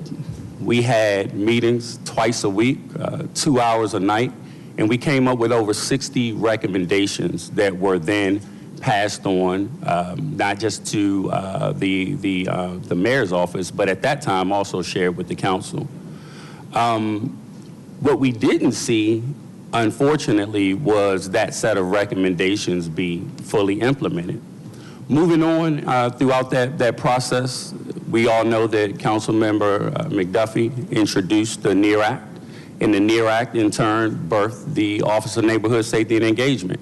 I had the pleasure of serving as the chief of staff in that office for 5 years. I often make the joke that, we helped lay the carpet on that floor in the building over off of Benning Road. And, it seemed as if the day that ribbon was cut in 2018, we kind of thought crime was going to stop. But what we didn't realize was that this work was being reinvented. When our city dropped at 88 homicides, I believe in what was 2011, there was violence intervention efforts all over the city. We had a strong showing in that particular area. Once the homicides dropped, we lost the funding. The funding for all of that work went away.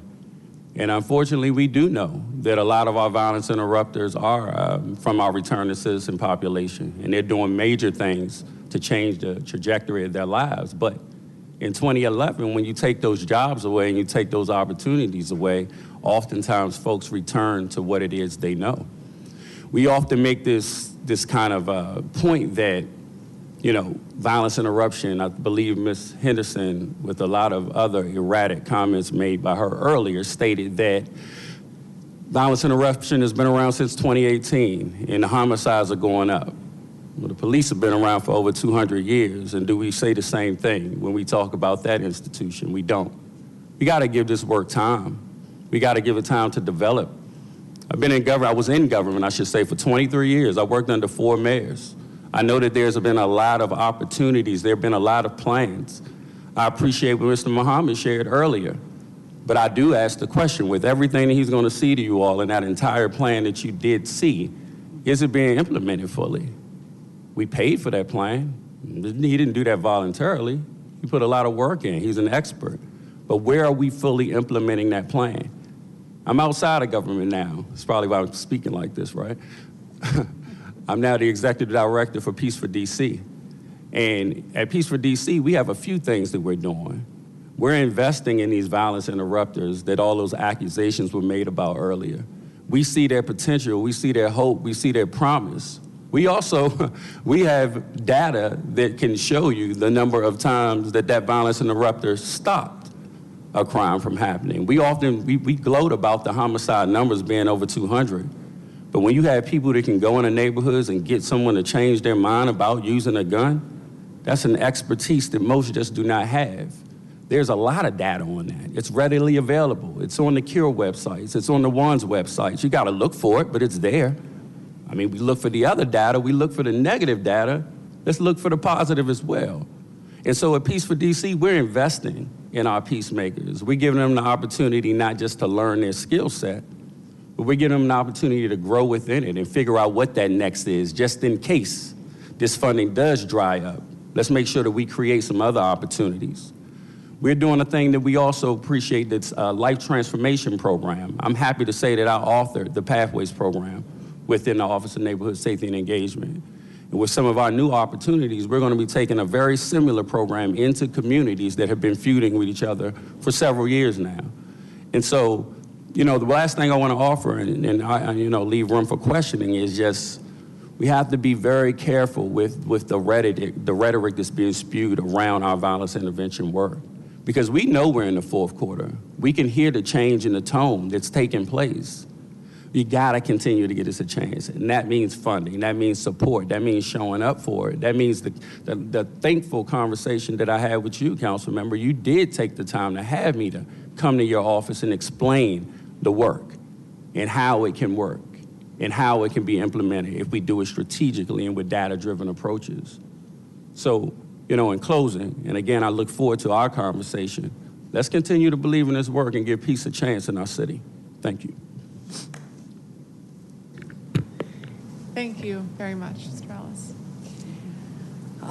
Next, we will turn to Joe Patterson from Parent Watch. Okay. Good afternoon, and I have to first say give honor to God. I have to say that, acknowledge him at all times. You see my written thing is all scratched up, so I'm going to kind of like move from the heart and the hip. But I want to first say it's about saving lives. And every time I speak, it's about saving lives. As I walk with the wounded every day, the wounded are getting deeper and we are adding to their wounds. Again, it's about saving lives. And I don't need to say to everyone up here that every time we look at TV, a life is gone.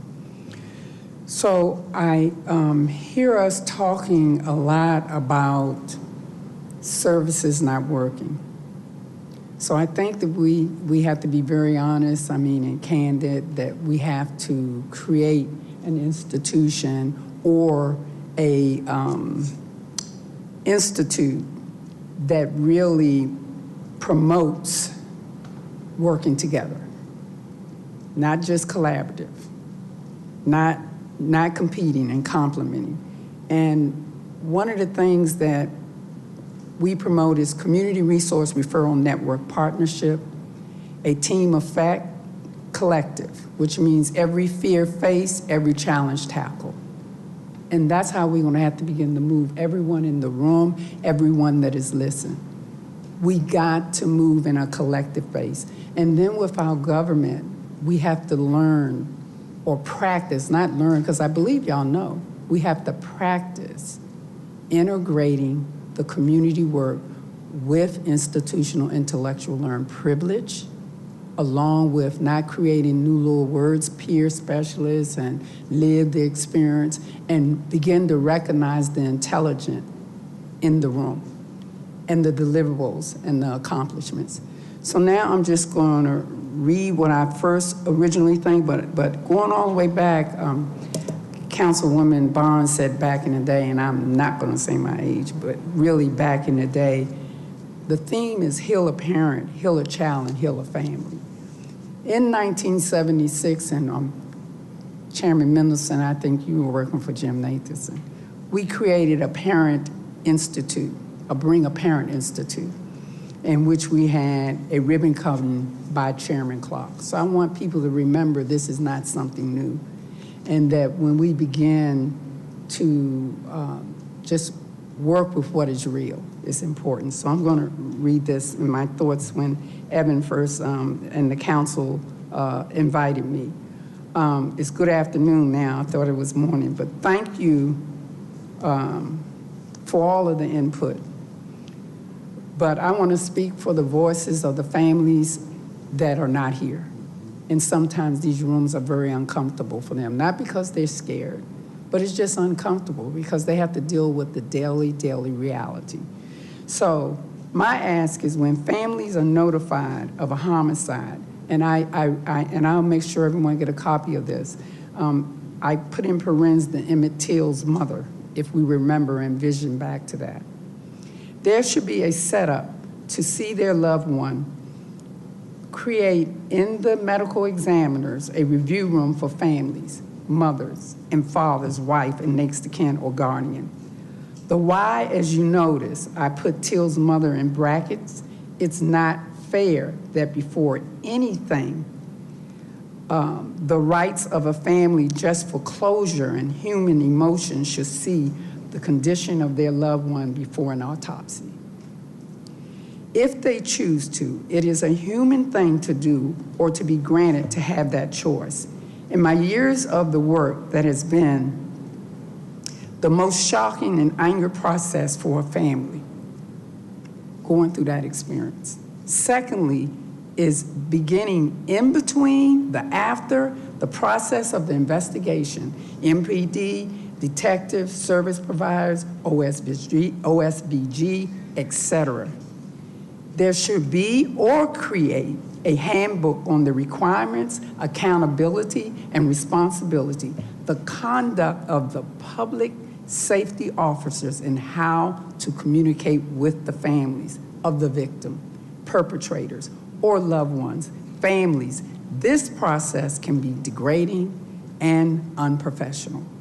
There should be a handbook link or a video of the responsibilities of these detectives, perpetrators, a process that sometimes is very demeaning and again degrading, with the understanding that we understand the legal process of the systems have to perform, but under a code of conduct that should be respectful to families of the deceased and the victim. An entity like the 24-hour service, a parent watch trigger that provides protective factors and navigating systems, but primary roles in compassion and real supports in engaging families under the trauma of harnessing community, the well-being, behavior, mental health is imperative. Considering some form of legislation, accountability needs to be defined to address systemic failures. The humanity needs of the deceased loved ones and system approaches are manifestation of angered communities.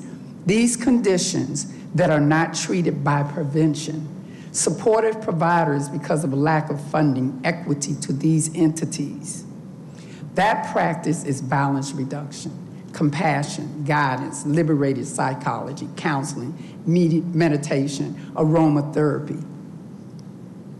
and alternative medication and natural forms of treatment, even music therapy, as trusting tunnels for victims to address hidden trauma, anger, loss, grief for treatment to the family experiences of systems that fall in that financial, that fall in that process.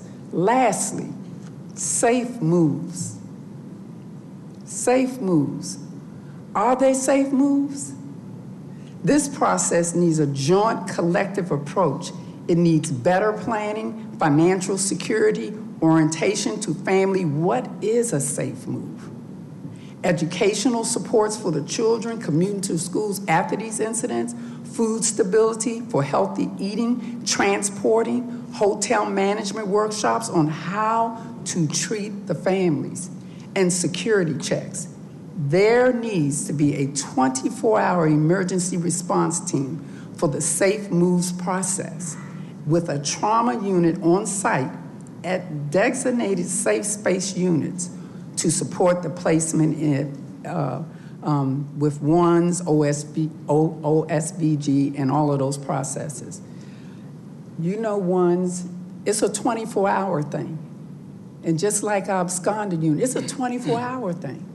And even with us working with all of the government entities, it's still a protocol that has nothing to do with the need and the crisis intervention that a family is going through. And so that is really what I really wanted to say. And I also want to say real clear that we keep talking about parents, but we won't invest in them. Invest in, forget it's me, just invest in the concept of Parent Watch. So we can build families. We did a curfew thing. Parent Watch under the Williams administration created, take them home, don't lock them up. A London crew came and followed us for 6 months, and we decreased those entities. And with our Peace Academy, I thank you.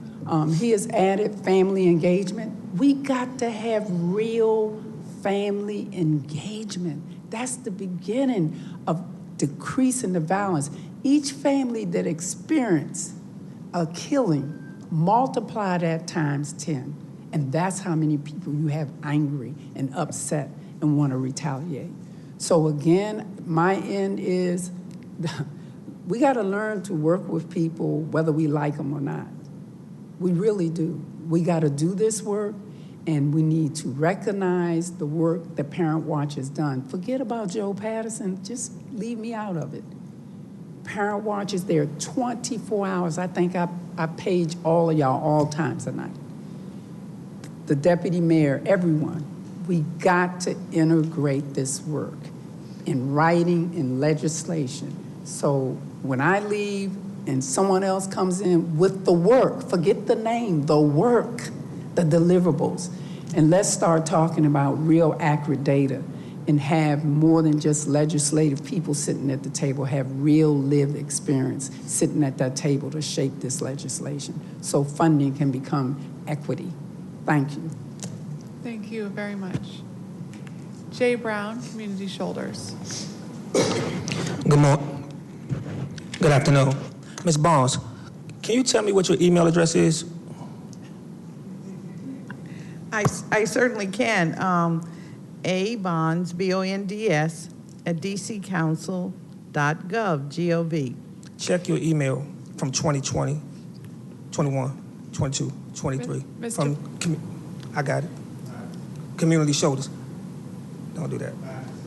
So. I don't have anything.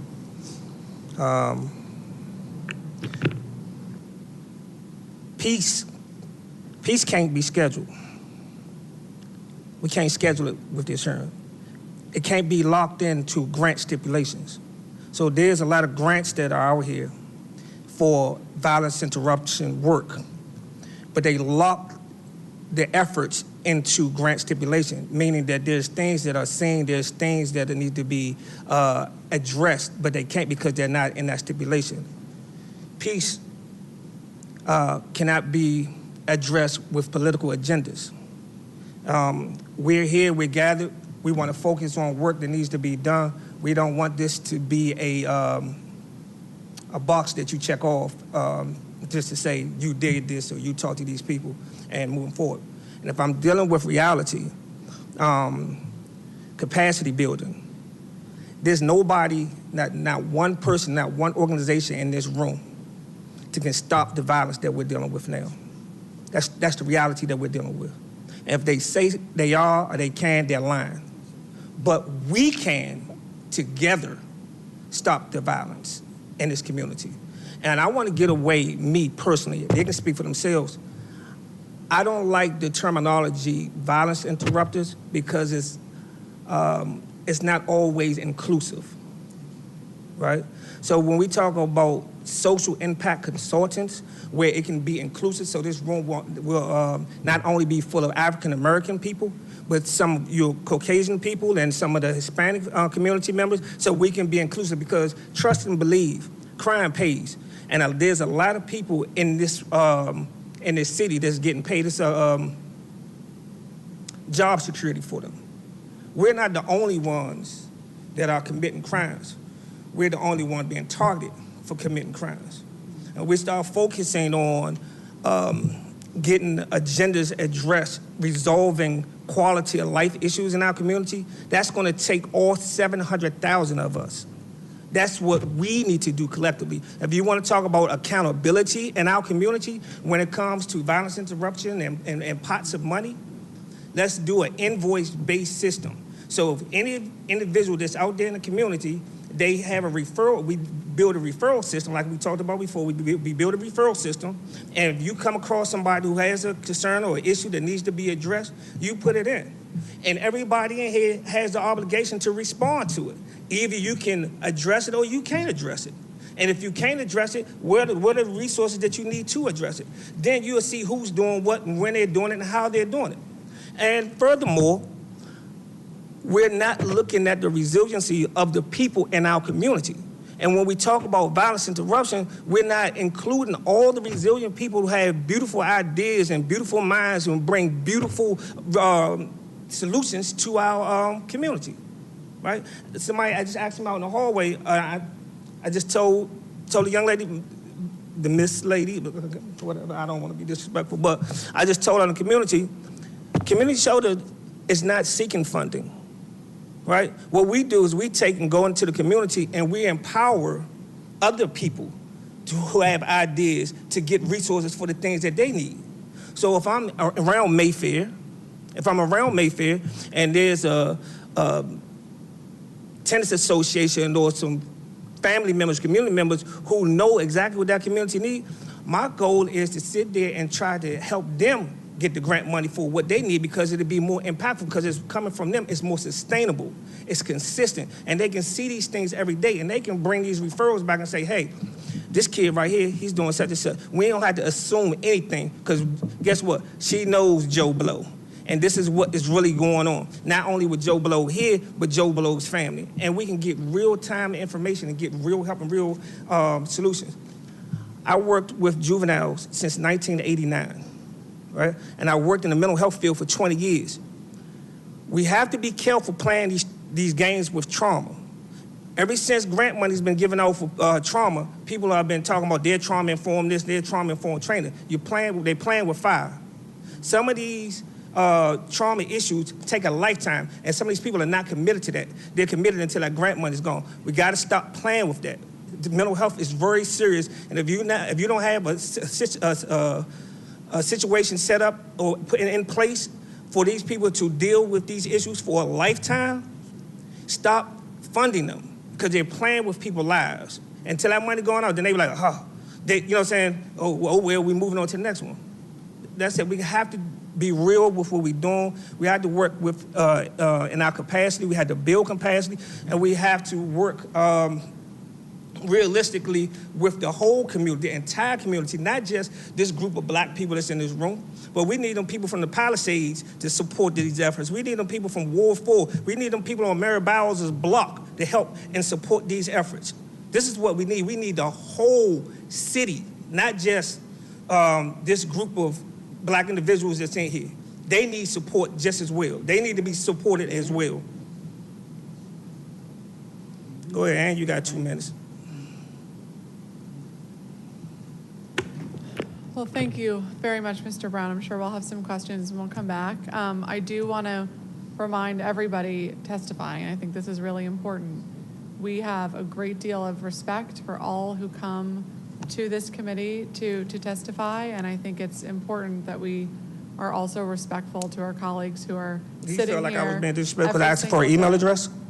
I just wanted to confirm the email address because I have been sending the same things out to the email. It wasn't being disrespectful. I just wanted to confirm the email address. Okay, well, let's all just come with an assumption that we're all here to work together and get this right. And I gave my think- testimony. I didn't come here to get chastised by you.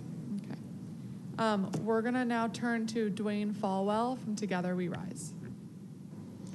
Good evening, Council. I'm Dwayne Falwell, and I've been doing this work over 20 years, group homework, DYS for a long, long time. I've been on this initiative since 2018, since 2018 when the ONES first launched this initiative. I was a program manager for Training Grounds, who was one of the original contractors. Since then, I've started my own organization, and I do the work in, well, Together We Rise, we do the work in Ward 6 and Ward 6 and Ward 7. There's a lot going on today, so let me settle down a little bit. So one of the things I will say is that since this initiative has been started, we've been to Boston, we've been to Chicago, we've been to LA, we've been to Oakland, we've been all around the country studying other models and how they work, and I was one of the people that was privileged to go on that journey with that. And I think we adopted a model that didn't fit our city when we came from the ONES perspective of the LA model under Kiel Bashir. Some of the things, the principles were well, and the intention was well, but the work, the model just didn't fit what we did. And I think over time, we figured it out. So I think in the initial stages of the ONES, it was always a change in this, a change in that. So we never was able to sustain one particular model to stay focused. I'm just being very honest and transparent at this time because, like I said, I was there and I know what the obstacles were. Over time, we started to figure out what worked, what didn't work. We had the things stop, start, and go, right? So we stopped the things that didn't work. We started things that we thought would work, and continued things that did work, right? So that's the approach we took. I consider myself a person that's been deeply embedded in it because one of the biggest victories that the city have seen in a long time was the ceasefire that we put together between Simple City and 37, which was an all-out war zone for a long period of time. That was a real tough situation. It was a real long, it took over a year to get that to happen. So to be intense and just to talk about how gun violence is not it didn't start yesterday, it's not gonna end tomorrow. So it's not an overnight fix, it's not a one-trick pony. It's not a cookie-cutter effect at any point by the imagination. We're talking about people that's doing killing, people that's hurt. We're talking about poverty. We're talking about a lot of dynamics involved. We had to go into the jail. We had to go into communities. Late nights, we had to bring in guys that work that said, man, I don't want to be bothered with the younger. So we had to bring in a whole variety of people and a lot of things that was untraditional that we had never done before, right? So we had tried. So this is the approach that we had taken based off of what we know didn't work from the first 2 years. And I think the educational part of the Peace Academy coming abroad and them bringing more of a standard structure for the training gives us more of an advantage when we go to the street. Now, what I will tell you is,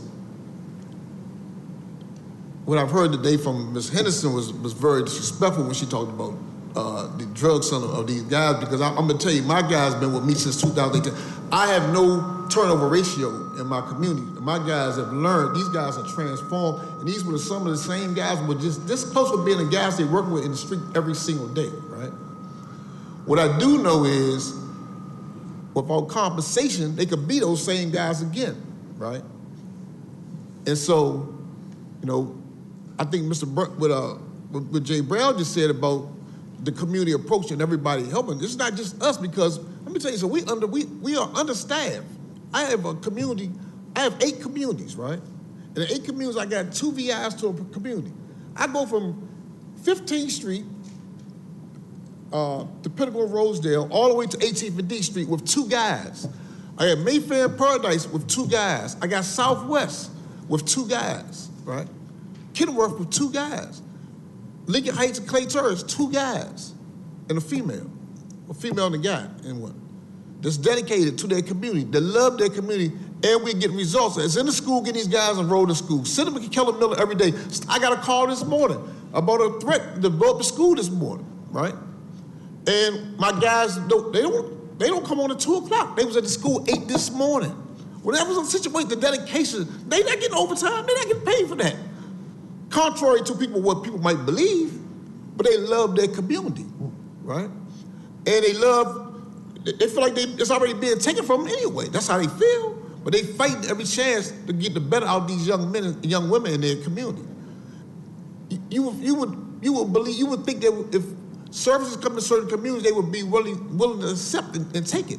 No, you have people that take, it's called poverty pimping. You got a group of people that blocks the blessings for the communities coming from the government every single day.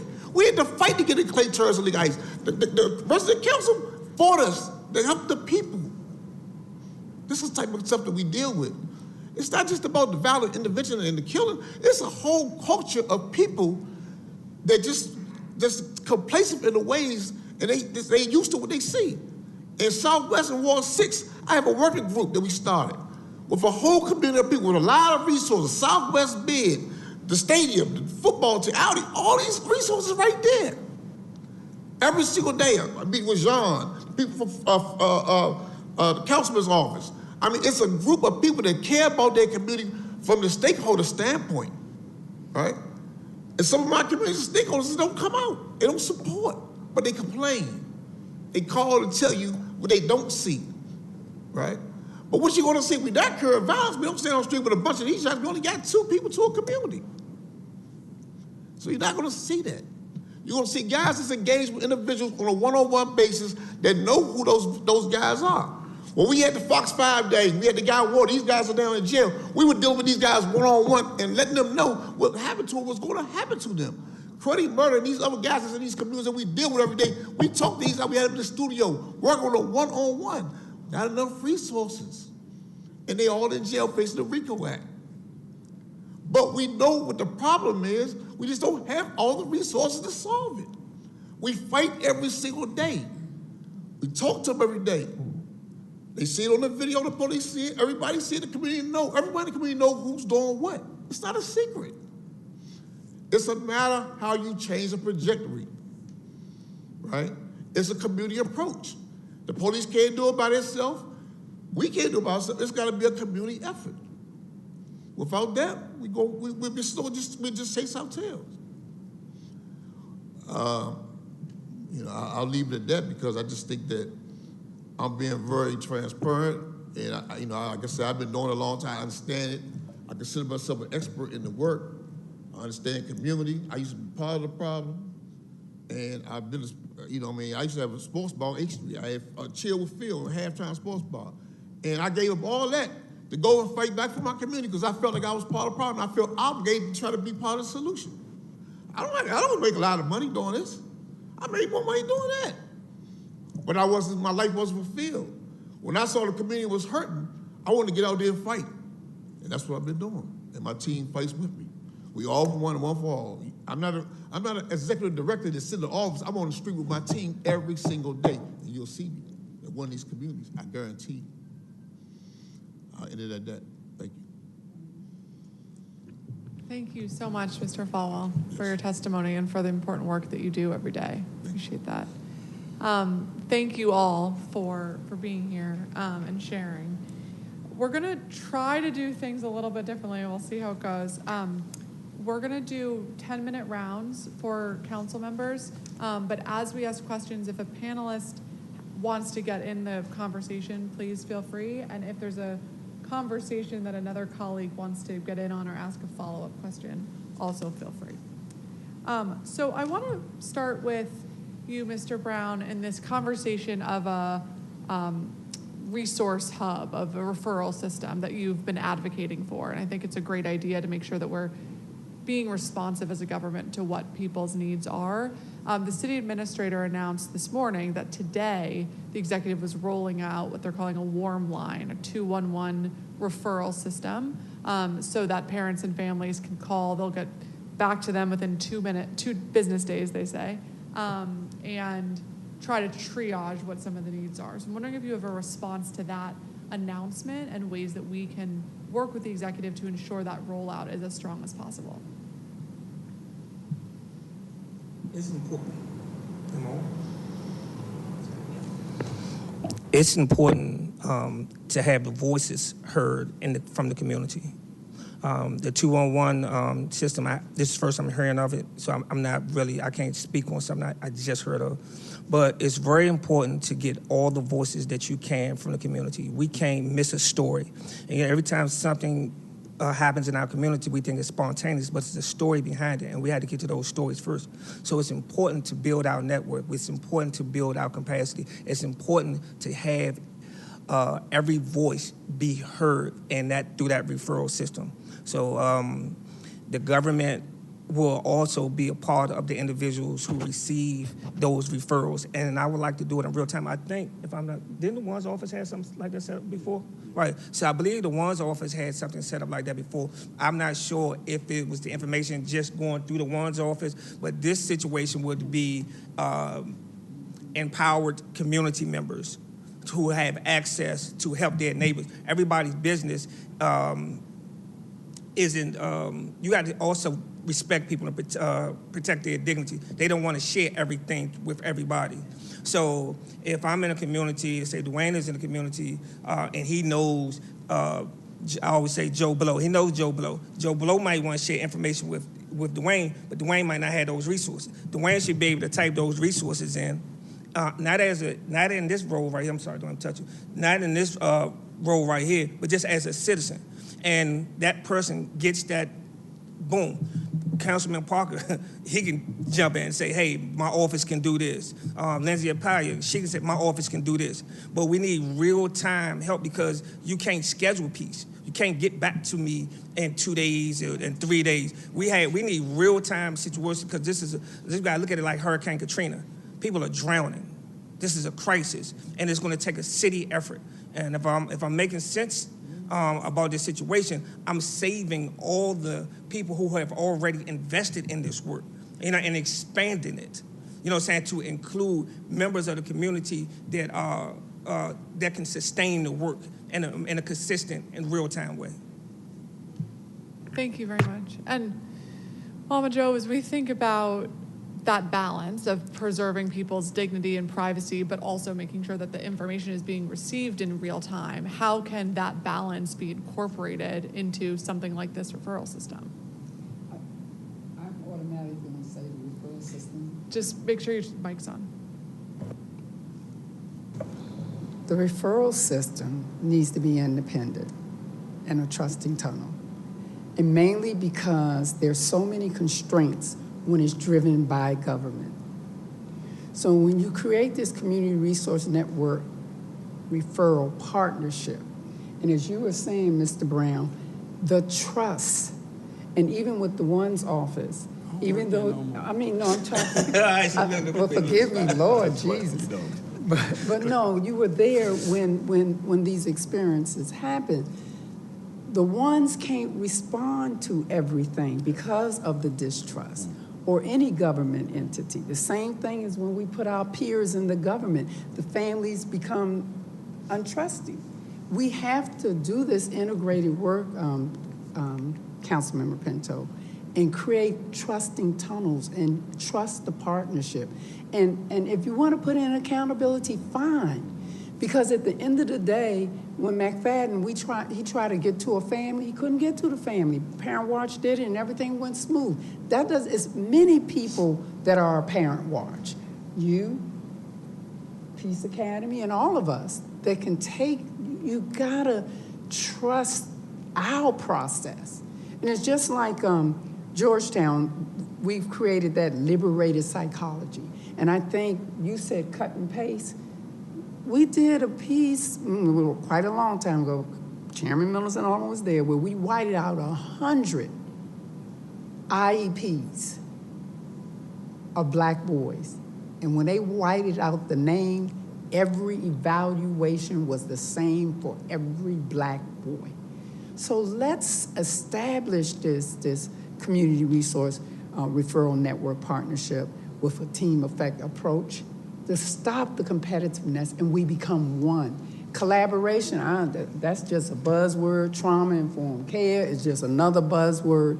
We got to really do this trust and work. And I wanted to put the example, I want to call out Dr. Matt Beal. I'm going to give you all his number, where we looked at this liberation around psychology. He's a doctor, but he said, midnight, he had to call me. He said, I'm doing everything, but I need you to talk to this family. Let's just respect the natural and informal resources.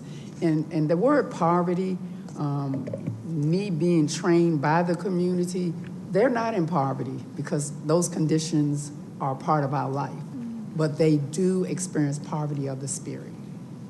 Thank you. Thank you very much. And Councilman, I gotta go. Any more questions, write them to me or call me up. I'll come. We will. Okay? Thank you so much for being here. Appreciate you. Pastor Golston, if you're still here, I really appreciate your comments about more access to space for young people and to do so safely. And we've seen a lot of school principals who have ensured that their spaces are open for young people, and a lot who have not, and who have closed their field access on nights and weekends. And part of my Secure DC package provides security and custodian support for schools to open up their spaces after hours and nights and weekends and at rec spaces to ensure that kids and families can recreate safely. So we're going to continue working on that. But you talked about and you continue to advocate for the additional opportunities for young people to be paid, either to do programming or to do jobs. And I was hoping you can elaborate a little bit more on how we can scale something like that as a government. Well, thank you. For me, when I think about building an arc, it really is about it's about making sure that we have an infrastructure, and Brother Jay said it, capacity, right? It's about making sure that we can scale out the resources that we need. I mean, everybody in here who grew up in the city, we know we grew up, Marion Barry gave us summer jobs every single summer. I think when I met Chairman Mendelson for the first time, I was graduating from high school in between my summer, between my high school graduation and my freshman year in college. But every summer prior to that, I would have been able to, from 14 to 18, I would have been able to have a summer job with the district. My very first paid job was DCYEP.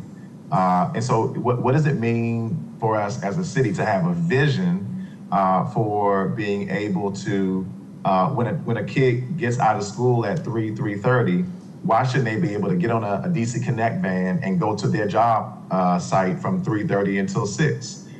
If we know that our kids are growing up in environments where they just got, had 2 years of being forced to be in homes that were frequently unsafe for them, we know that a lot of our kids are looking for safe spaces to go after work as well. Because sometimes home is not a safe space because of the reasons that Mama Jo outlined and said, because some of our parents need support and training. But what if the rec centers were open after hours and there was funding for that? What if the rec centers were open on a Sunday? Just to merely have a rec center open on a Sunday, I can't understand for the life of me why they're closed. That Sunday is a part of the weekend, right? So why would there not be an ability for kids to recreate on a Sunday? Obviously, churches are a vital part of that infrastructure that could be made open to be a safe space, a safe haven where young people can come to be able to be seen, to be able to get mental health resources that they needed, but on a sustainable, continual basis, not held captive to a particular funding cycle. So I would love to see, we have all these bids, and the bids are being given cameras, right? The bids are being given additional law enforcement support. And we seem to have the vision and the capacity to create, drug-free zones around areas where the bids are located, because they're going to do a good job advocating for protection for their businesses. But I can't understand for the life of me why, if these businesses are being given additional protection, why is there no vision for these businesses actually having viable work for kids? You don't want a kid to come into your business with a mask on to come and jack you up, hit you upside the head, but you don't have a vision for what it takes to actually employ a young person who is looking for cash. Our kids are industrious. Our kids have hustle. Our kids have drive. When we talk to our kids about, one of the kids that Celis, Brother Queen, who testified earlier, is working with, when we were working to renovate their home, the young man said, "Well, Pastor, can I work? Can I help to repair our home?" There's a natural drive, that our kids have. All they need is a platform. All they need is sort of in education we use the term scaffolding. All kids need is just the support. They need the planks of the ark that provide them with safety. And I guess what I believe is that it's just a simple ask. They come to you advocating for what they need safety-wise, but when are you as council members? When are we as community? When are our city leaders going to say, okay, well, we're giving you all these. First of all, we gave you developer tax-based financing to even develop the site where your business is located. So already you're using our tax dollars to be able to even develop your site. We're giving you cameras. We're giving you extra law enforcement support and presence around your business. All right. So what are you going to give the community in return? I don't understand why there's not that to me is just common sense, that if there's a business that is in our community that has resources and is being given resources in order for it to thrive and, to have a sense of safety, these businesses need to be held accountable for a vision that includes our youth. The piece around beds overnight, that's a piece that is different. That is a piece that is about addressing the issue of homelessness. Because in many of our communities right now, one of the reasons why our kids are out is because they don't have nowhere to go that's safe. I have a sibling who, the apartment building next to where my sibling lives is abandoned. And so we got young people that, they're jerry-rigging ways to bring power into an apartment building so they can have a safe place to go. Our kids are not just out here hanging because they want to be out here hanging. They want a safe place to be able to go. The ARC, building that ARC is about ensuring that youth have a safe place to go. And right now the barges are funded, right, through CSOSA funding and through federal funding. Why don't we have a network of safe places where kids can go? I thought that was what the rec centers were here for, right?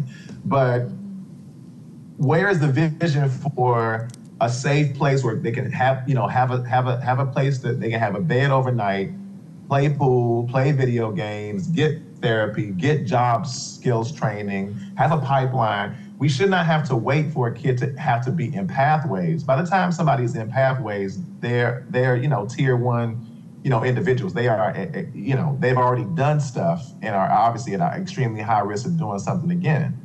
But where's the vision for catching folks before they are criminal justice involved?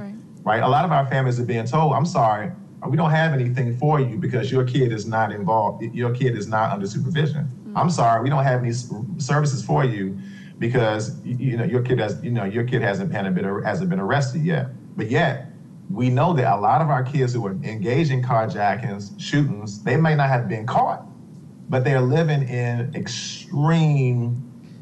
Mama Jo said don't use the word poverty because it's poverty of spirit, so I want to respect that. But if you walk into a house and your feet are sticking to the floor, you got holes in the wall, you're not sleeping on a bed that even has a mattress frame. You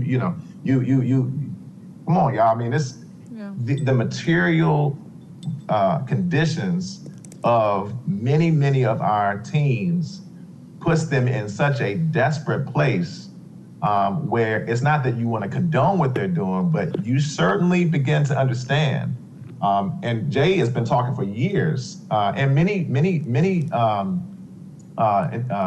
social workers and people who are familiar with the adverse childhood experiences will tell you got to be able to get into somebody's home to be able to do an accurate assessment of what their living situation is, and to be able to have a holistic approach to how do we triage and care for those immediate needs. Pastor? And I think that is what's missing. Yes, ma'am. I'm sorry, I'm very, very over my time, so I'm going to turn to Councilmember Mendelson, Chairman Mendelson.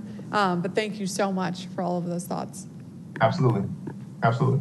Thank you, each of you, for your testimony. I was going to say I don't have any questions, but Pastor Golston, you just said something about getting into the home, and it reminds me of the strategy that we've tried to follow with regard to truancy.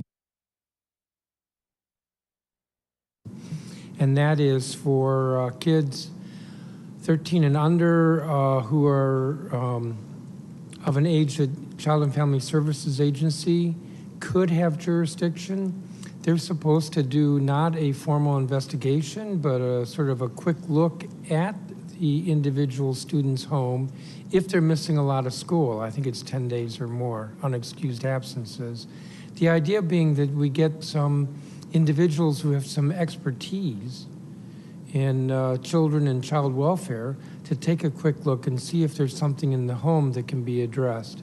In my view, the approach should not be one that's punitive, but should be one that looks at, is there a need that the city can address, and that if we address it early, then that child can be kept in school and kept out of the juvenile justice system. So that's really, there's not a question there, it was just a response to a remark that you made that about being able to get into people's homes, so to speak.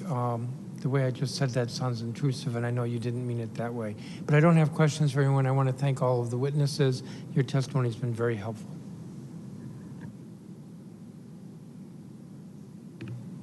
Thank you, Chairman Mendelson. Councilmember Henderson for a 10-minute round.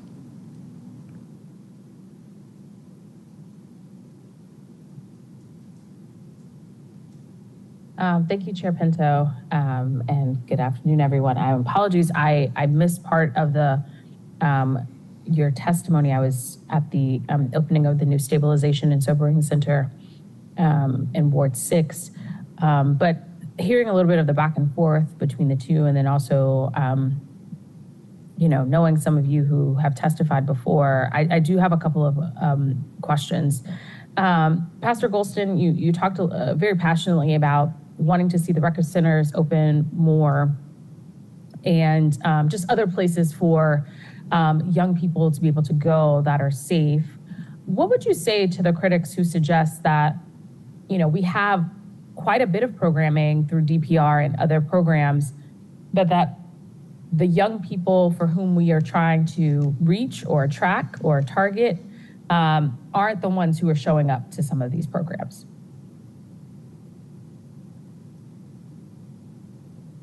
Yeah, thanks for that question, Councilmember Henderson. I think there are many reasons why a young person might not feel comfortable going into certain environments, and it's up to us to do the work of making an assessment of why that is. There are many reasons why.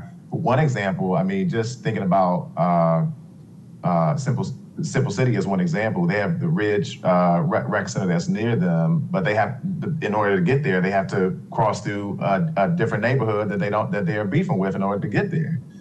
They gotta go around 37th in order to get there. And as has been said by Brother Falwell, it takes a lot of work to be able to negotiate these ceasefires and these truces. But there needs to be vision on the part of the city to understand. If you're going to put a rec center in a particular place, perhaps there's a in the same way that there are substation models for police, maybe there's an example or a way to be able to envision a substation in a community as opposed to having folks come outside of the community. So, for example, to use Simple City as one example, there's a family resource center theoretically that is supposed to be working in that Benetari's community. What if you put a rec center component in the actual community itself, so that kids who need recreation can actually get the recreation in their community without actually having to leave their community. I hear you on that. I would just say this though, right? In the same vein as we went through this cycle of education reform years ago of small schools, right? If you had a school right in your neighborhood, if it was, no more than 300 kids, X, Y, or Z. And now there is feelings of like, oh, well, when you do the small school environment, you don't get an opportunity to make all the various offerings. So if we did a substation model, I hate that analogy. It's just analogies. I'm going with the metaphor here of that.